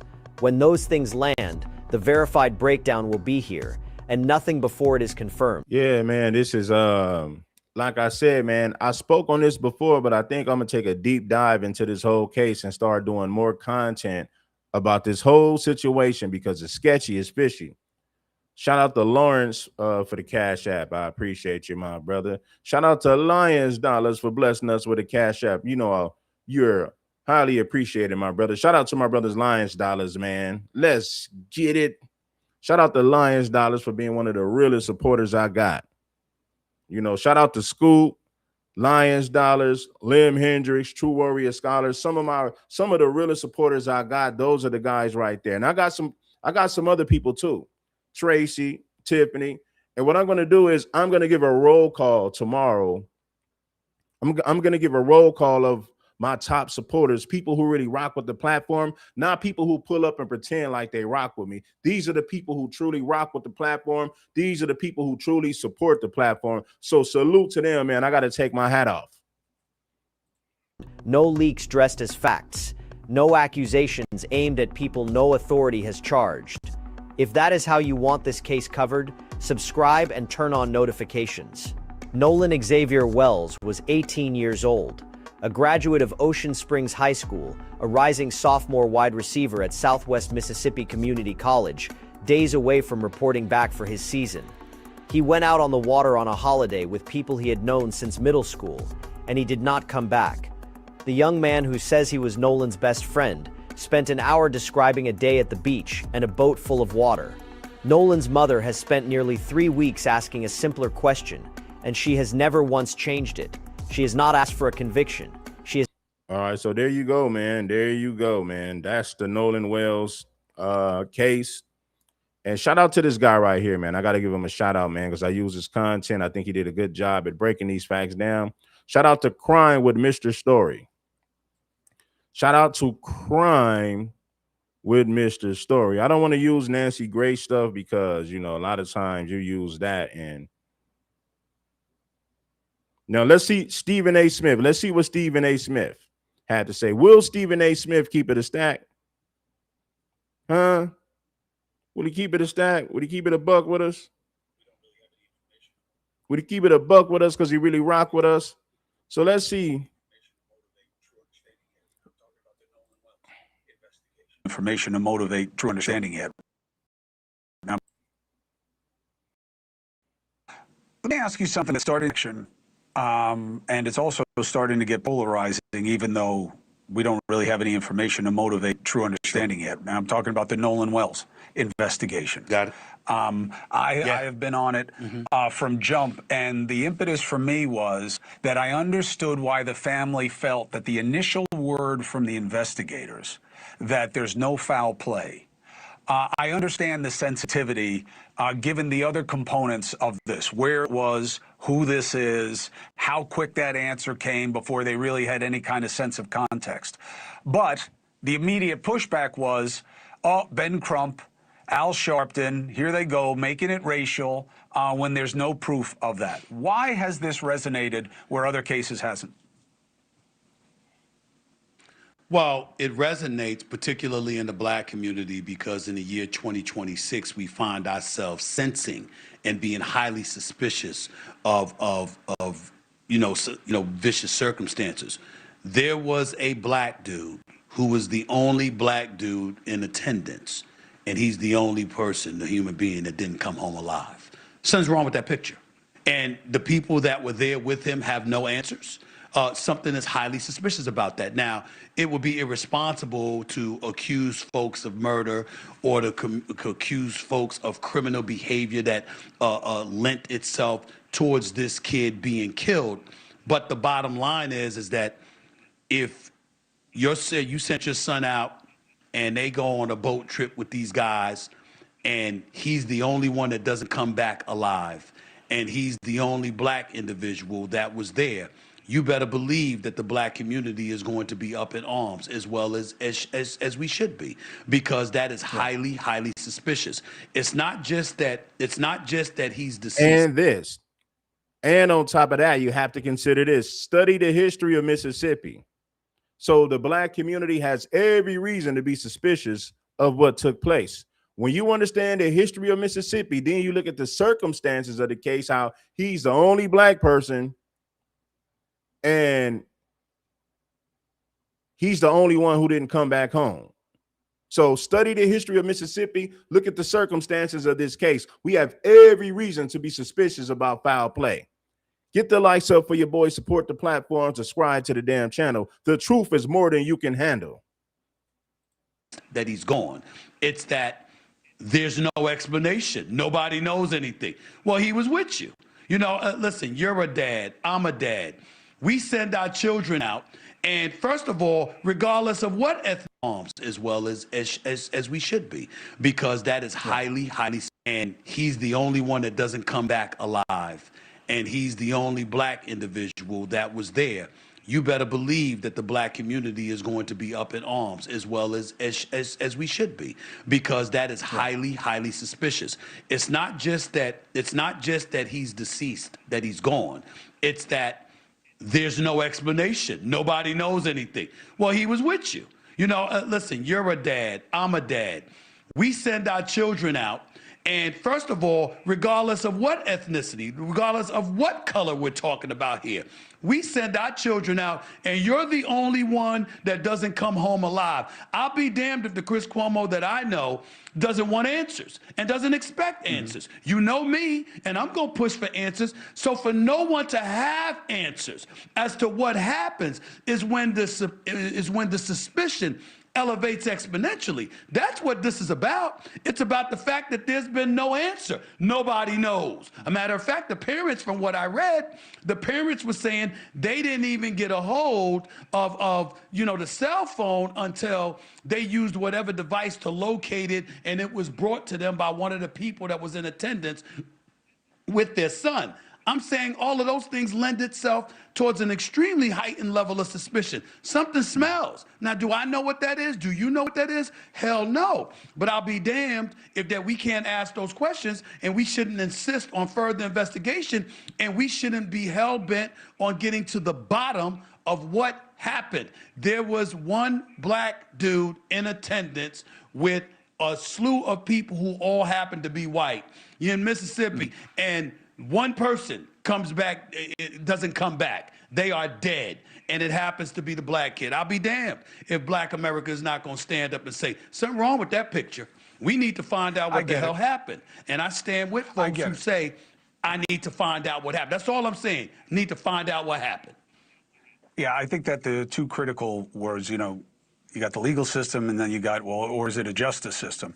And the fairness is about due process. I think the investigators came out of the box too fast with an answer that this is okay. And were there other black kids? Yes, I'm sure. It was majority white, of course, overwhelmingly so. I'm sure that these kids are telling the truth when they say they loved Nolan and he was easy to love and everybody loved him. But I get the need for answers, especially when you add all the context. It shouldn't surprise any of us. Stephen A., it doesn't surprise anybody that you're right on point either. And that's why I love having you on. Thank you so much for being with me. Thank you for watching. Subscribe below. All right, so that was yeah, that there you go. So hit the like button. Now, Officer Tatum, like I said, Officer Tatum would throw his mother under the bus. He would throw his mother under the bus to defend white people. And I think we all know this by now. It's no secret that Officer Tatum will, he's the worst of us, man. Yeah, he's the absolute worst of us. And people make excuses by saying, oh, well, he's successful, man. This ain't got nothing to do with money. We're talking about his character. Officer Tatum makes his money by throwing black people under the bus while defending white people. That's how he makes his money on social media. We're saying, why did the boys contact the mom? Why didn't they contact police? Why didn't they contact authorities? Why did mama have to find out her kid was missing? Here's evidence that Warren was the first thing he did when he thought anything was afoot, when he was worried about Nolan not coming home, and he was doing his due diligence and calling and communicating with people trying to find out where Nolan's at. First person he called was who? Nolan's mother. Is America's only Christian conservative wireless provider. How do you know, Mr. Tatum? Well, then why, when we reached out to Benjamin Crump, that they didn't respond to us or they made some lame response after our fourth attempt to talk to him? Here's the email. It's the first time we reached out to Benjamin Crump. You can look at the email there, and you know exactly that we reached out to his team. We gave a generic media outreach where we put the information in there, say, hey, we would love to have an open dialogue. We value the conversation. Here's something that we want to know from his perspective what he has, and we wanted to deliver what we have to him. All right, we did that the first time. Here's the second time. 5 days later. 5 days later, here's the next one. What was that, a day after that? Yep. And then here's the fourth one. Yeah, the fourth one is 5:30 in the morning, and it's basically saying, hey, that's still... You go to the next one. Yeah, this is the first response I received, which is basically, or no, this is the final response where they basically say. Yeah, so the final response said, thank you for reaching out, interest in speaking with Benjamin Crump, right? Yep. So the thing is, we reached out to Benjamin Crump. We reached out to talk to Benjamin Crump. We didn't reach out to talk to the family. We only wanted to talk to Benjamin Crump. Put the thing back up there. And so as you can see on there, it says, at this time, the family is taking a break from media engagement as they continue to grieve and spend time together. Why are you talking about the family? I know they're taking a break. Benjamin Crump should be taking a break. He's the attorney. Correct. We only wanted to talk to him. They acknowledge the fact that you reached out and interested in speaking with attorney Benjamin Crump, but says that the family is taking the time apart. It's a lame excuse for them not to engage with us. And people are running their mouth about whether or not they want to know the truth or not. We reached out to them plenty of times. And then we have Christina Wells. Tatum is going to go out of his way to defend white folks at all costs. Why? Because that's how he makes his money on social media. Throwing black folks under the bus while defending whites at all costs. That's how he gets paid. Wells' mom. Now, I want to put this in perspective because people were saying, why didn't the boys contact the mom? Why didn't they contact police? Why didn't they contact authorities? Why did mama have to find out her kid was missing? Here's evidence that Warren was first thing he did when he thought anything was afoot, when he was worried about Nolan not coming home, and he was doing his due diligence and calling and communicating with people trying to find out where Nolan's at. First person he called was who? Nolan's mother. On July the 4th at 11 p.m., he called her the first time, or 11:07, he called her the first time, and she picked up the phone and hung up in his face. and I think she did it because she didn't know who he was. He calls back a second time, and he had a 5-minute conversation with her, as you can see right here on the call log. And then immediately after telling his mom, hey, we don't know where Nolan's at. Have you heard from Nolan? Immediately afterwards, I think probably 2 minutes after.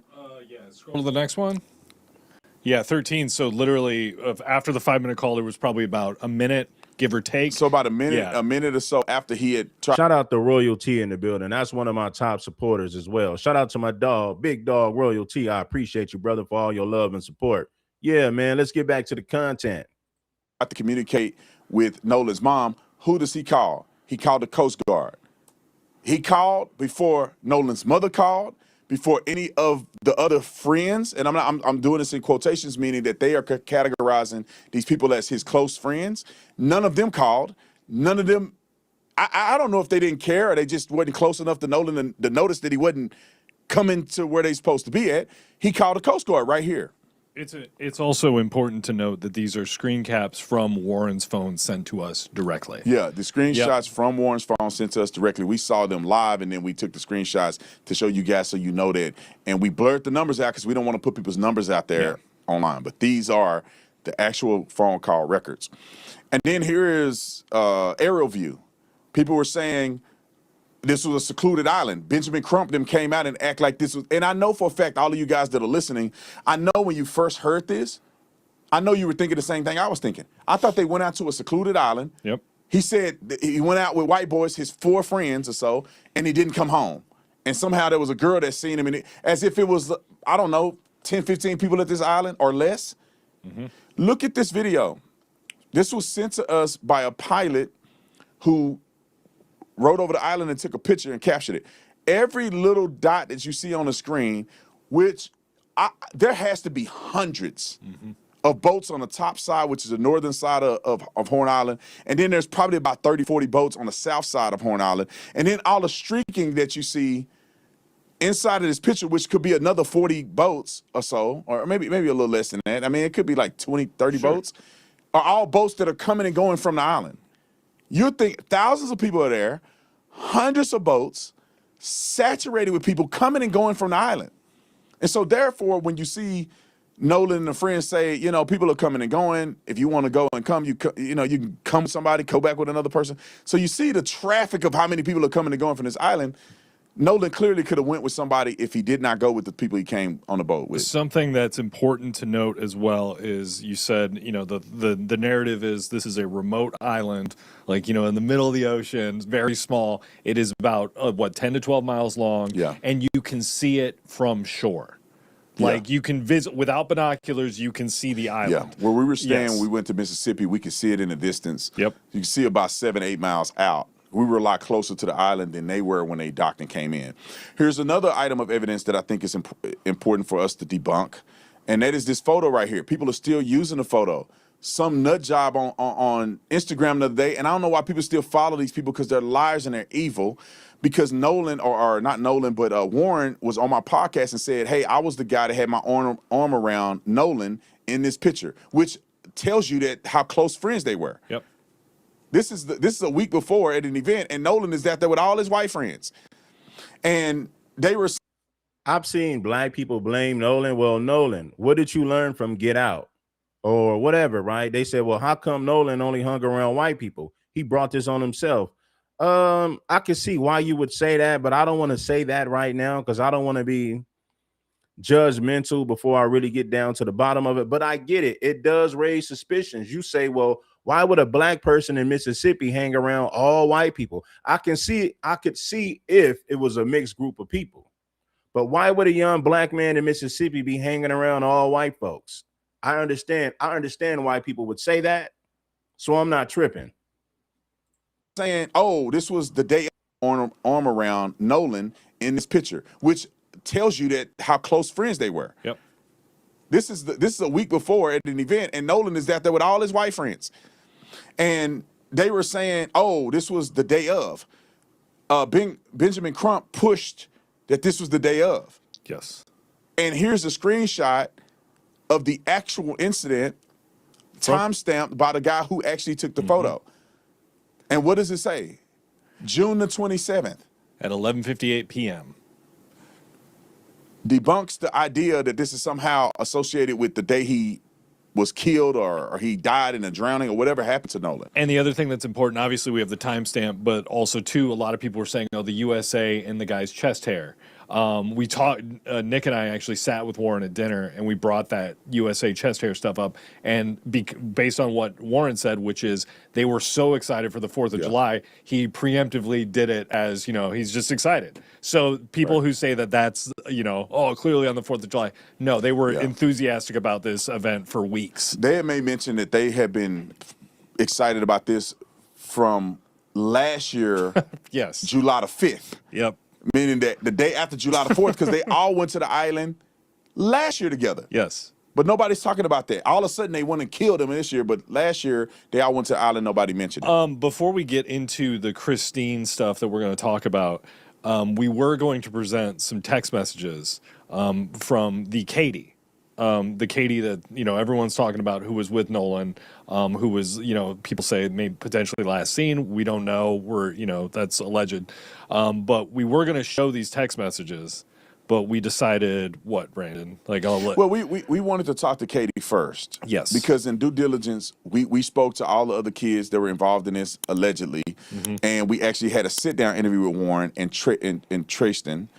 And therefore, we feel very comfortable sharing the messages and stuff they gave us because we actually talked to them and got the context around it. And so we have the...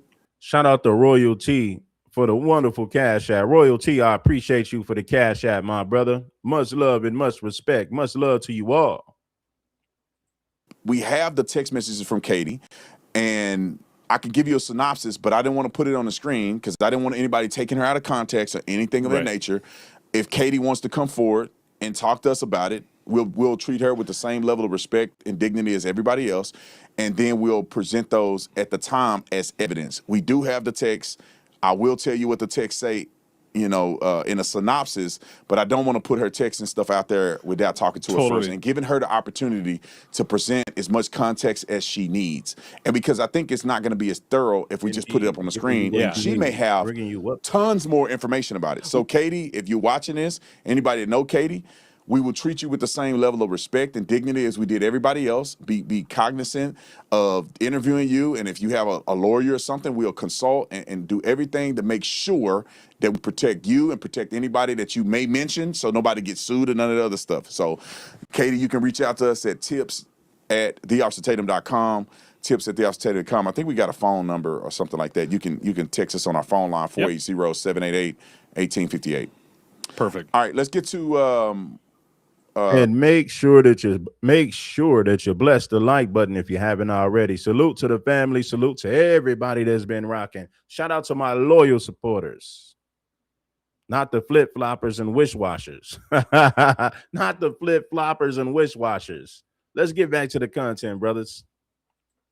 Christine said that no one had reached out to her from the boys or the family. That's right. Christine, which is Nolan's mother, said, and we got evidence of her saying this. Yes. She said, and this is the part that bothers me because I don't know if she intentionally did this in a malicious way, which will make me lose a tremendous amount of respect for her, or are these hood knuckle dragging thugs who are siphoning money out the black community, leveraging young brothers' deaths, convinced her to say this in order to push a narrative. Let me show you why I say this. And I'm not saying which one is right, but this is why our question is. Roll the clip. We've heard different accounts of how long he's known them. And I was wondering also if you folks have spoken to those families since they lawyered up. High school friends. Is when we cut her down. Yeah. Say that second part again. Have they talked to the families? No. I haven't spoken. Last question. They haven't spoken to the family. Thanks so much, Brandon. I want to speak to That's it. So she gets on there and she says they haven't spoken to the family or did anything like that, alluding to the fact that as if the family haven't tried to communicate with her since you lowered up, meaning that they lowered up and they haven't heard any contact from the family. Well, here is Ashley Cole the stepmama, who's a judge, is what they say, and she's a family law judge. She's not even a criminal judge. So, they want to make her out to be like she's gonna interfere with the case.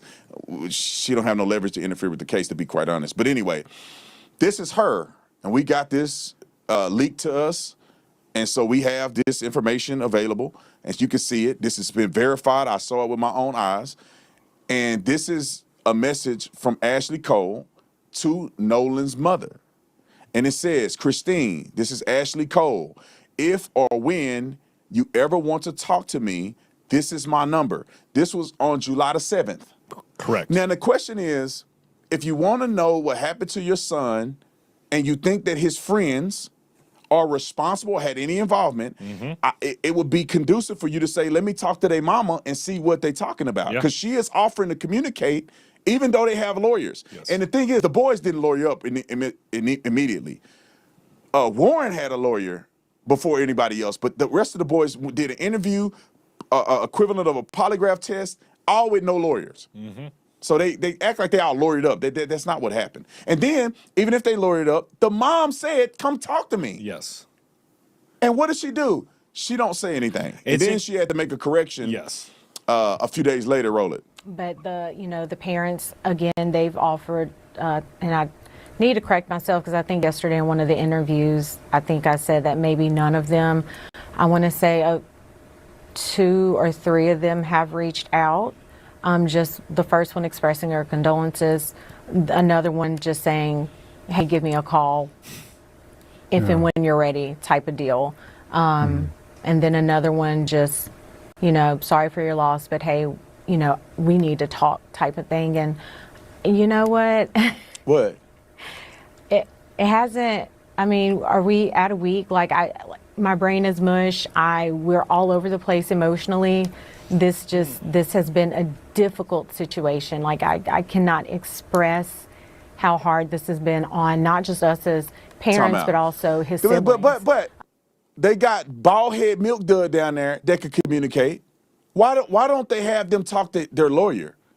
Why don't they communicate? So you're telling me, this is the part that make me mad, and this is why I question them sometimes, that this is another money grab situation. If all these black conservatives who pander to white people for money accuse black people of grifting and trying to do things for money. Officer Tatum, you kiss white people behind for a living and you do it for money, but you want to accuse the family of grifting for money. Every time there's a situation that happens with a black person and a white person, Tatum takes the side of white people each and every time. Why? Because that's how he makes his money on social media. Now he wants to accuse the parents of being liars and grifters when clearly he's grifting and pandering to the white community for money. Officer Tatum would throw his own family members under the bus to defend white people. I promise you he would. Lawyer. Why don't they communicate that? So you're telling me, this is the part that make me mad, and this is why I question them sometimes, that this is another money grab situation. If my son was killed or dead, sure, and these are the last boys that's with him, they clearly are friends. Yeah.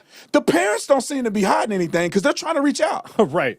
They gave condolence and they saying, let's talk. One parent said, we need to talk. Yes. What do you want to talk to me about? Well, you may know what happened to my son. So let me talk to you and see what you got. But no, I don't want to talk to them. Well, also, too, you would do your due diligence as a parent to turn over every stone possible. Let me talk to these people and see what they got to say. Because if they coming forward to me, I ain't got to chase them down. Yeah. Then maybe they got something I don't know. Yeah. And maybe also, they're willing to share some text or share some video or give me some context, because they're out here right now saying, we don't know what happened. The boys, he left with the white boys and then came back dead. Give me some context, because they're out here right now saying, we don't know what happened. The boys, he left with the white boys and then came back dead. And, I don't know what happened. It's like, ma'am, are you saying a couple days ago parents have been reaching out to you? Right. Why would they reach out to you? They kill your son. Yeah. Like you wouldn't, if you were hiding something, the last... Man, if I killed somebody, I'm going to get a lawyer and you ain't going to hear from me. Gone. But these kids didn't even have lawyers and their parents are reaching out. Yep. All right. All right, man. Well, there it is, man. Tatum is going to defend white folks at all costs. You just got to understand that, man. You got to understand that. That's how Tatum makes his money. Will ever have any.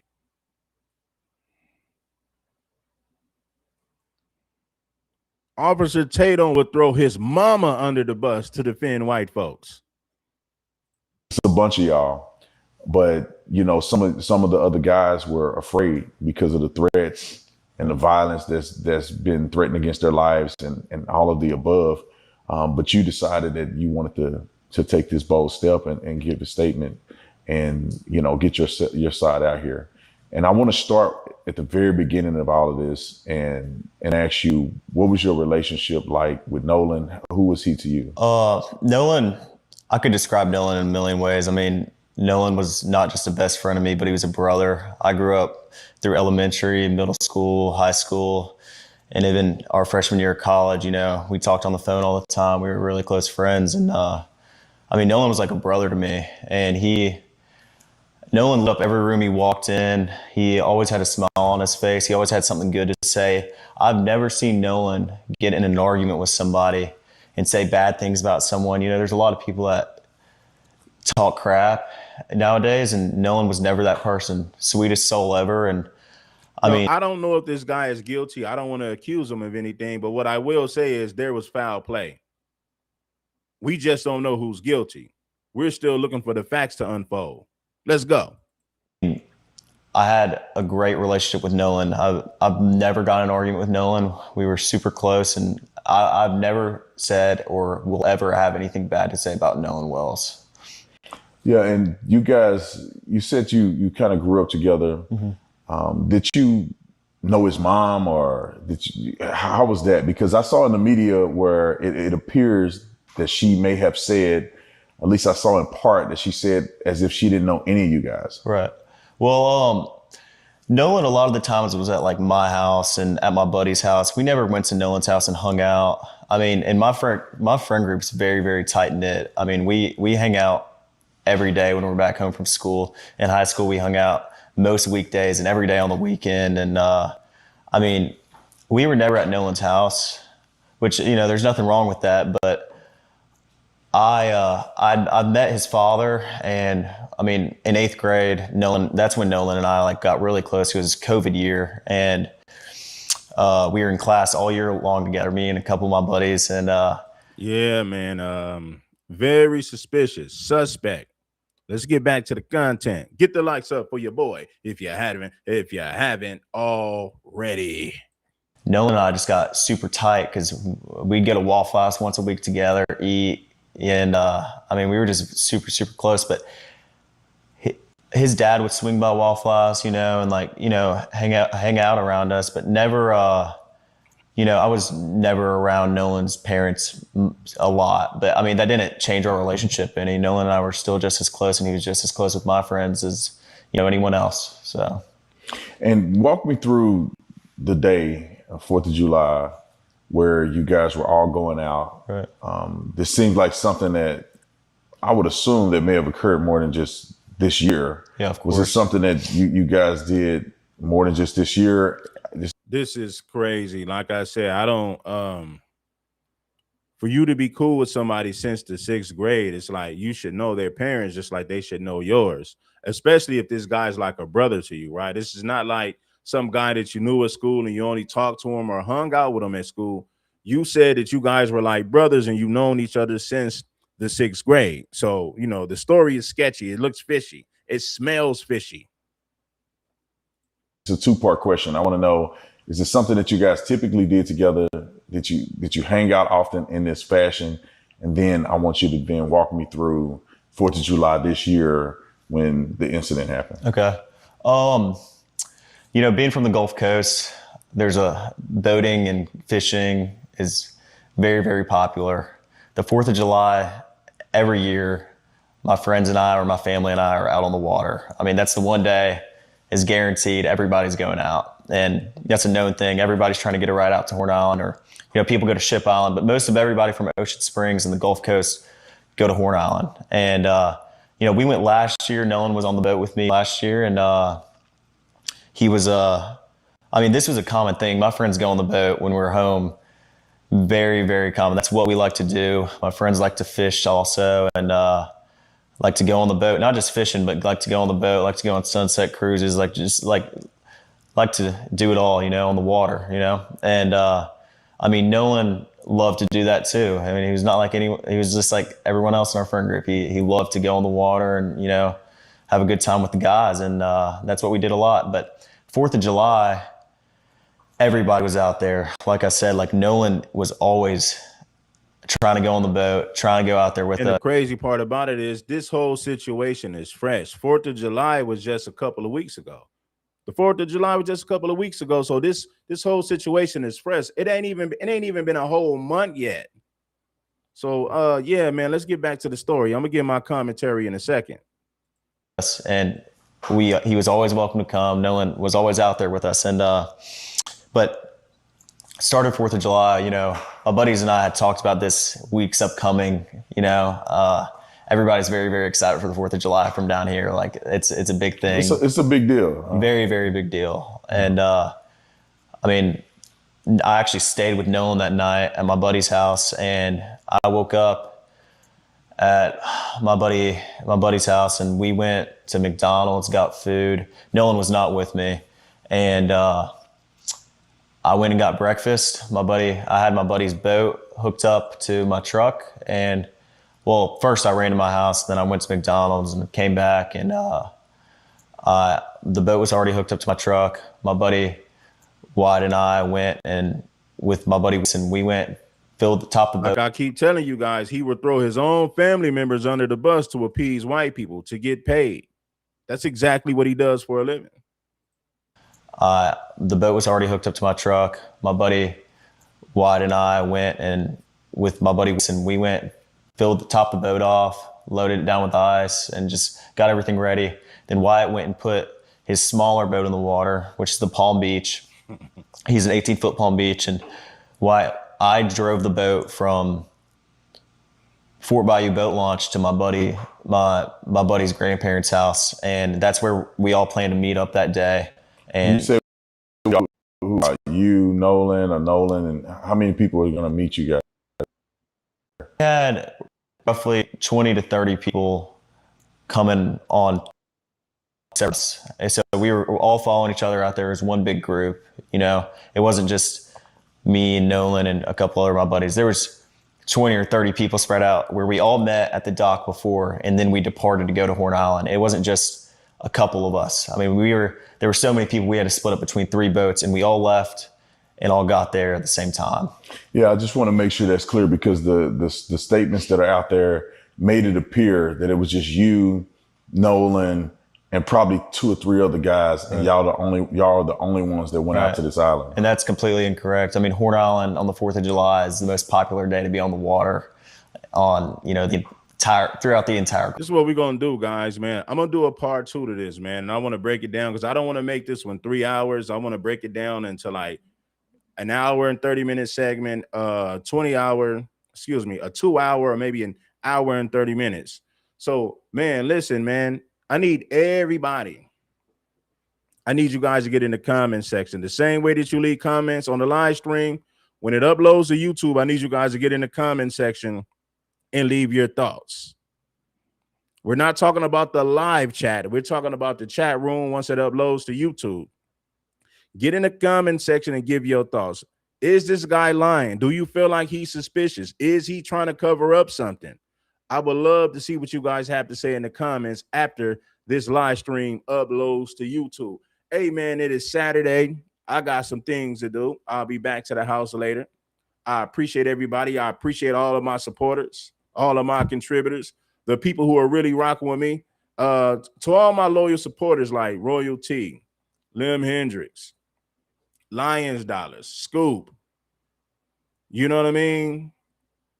True Warrior Scholar, and a list of others. Shout out to Steffi. She's a supporter of the channel as well. These people are my real contributors and real supporters, right? These are my top people. Shout out to SR Serum. SR Serum is another top supporter. So I want to dedicate a show to all of my top supporters. I think I'm going to do that this week to let everybody know that I know who truly supports me versus who don't.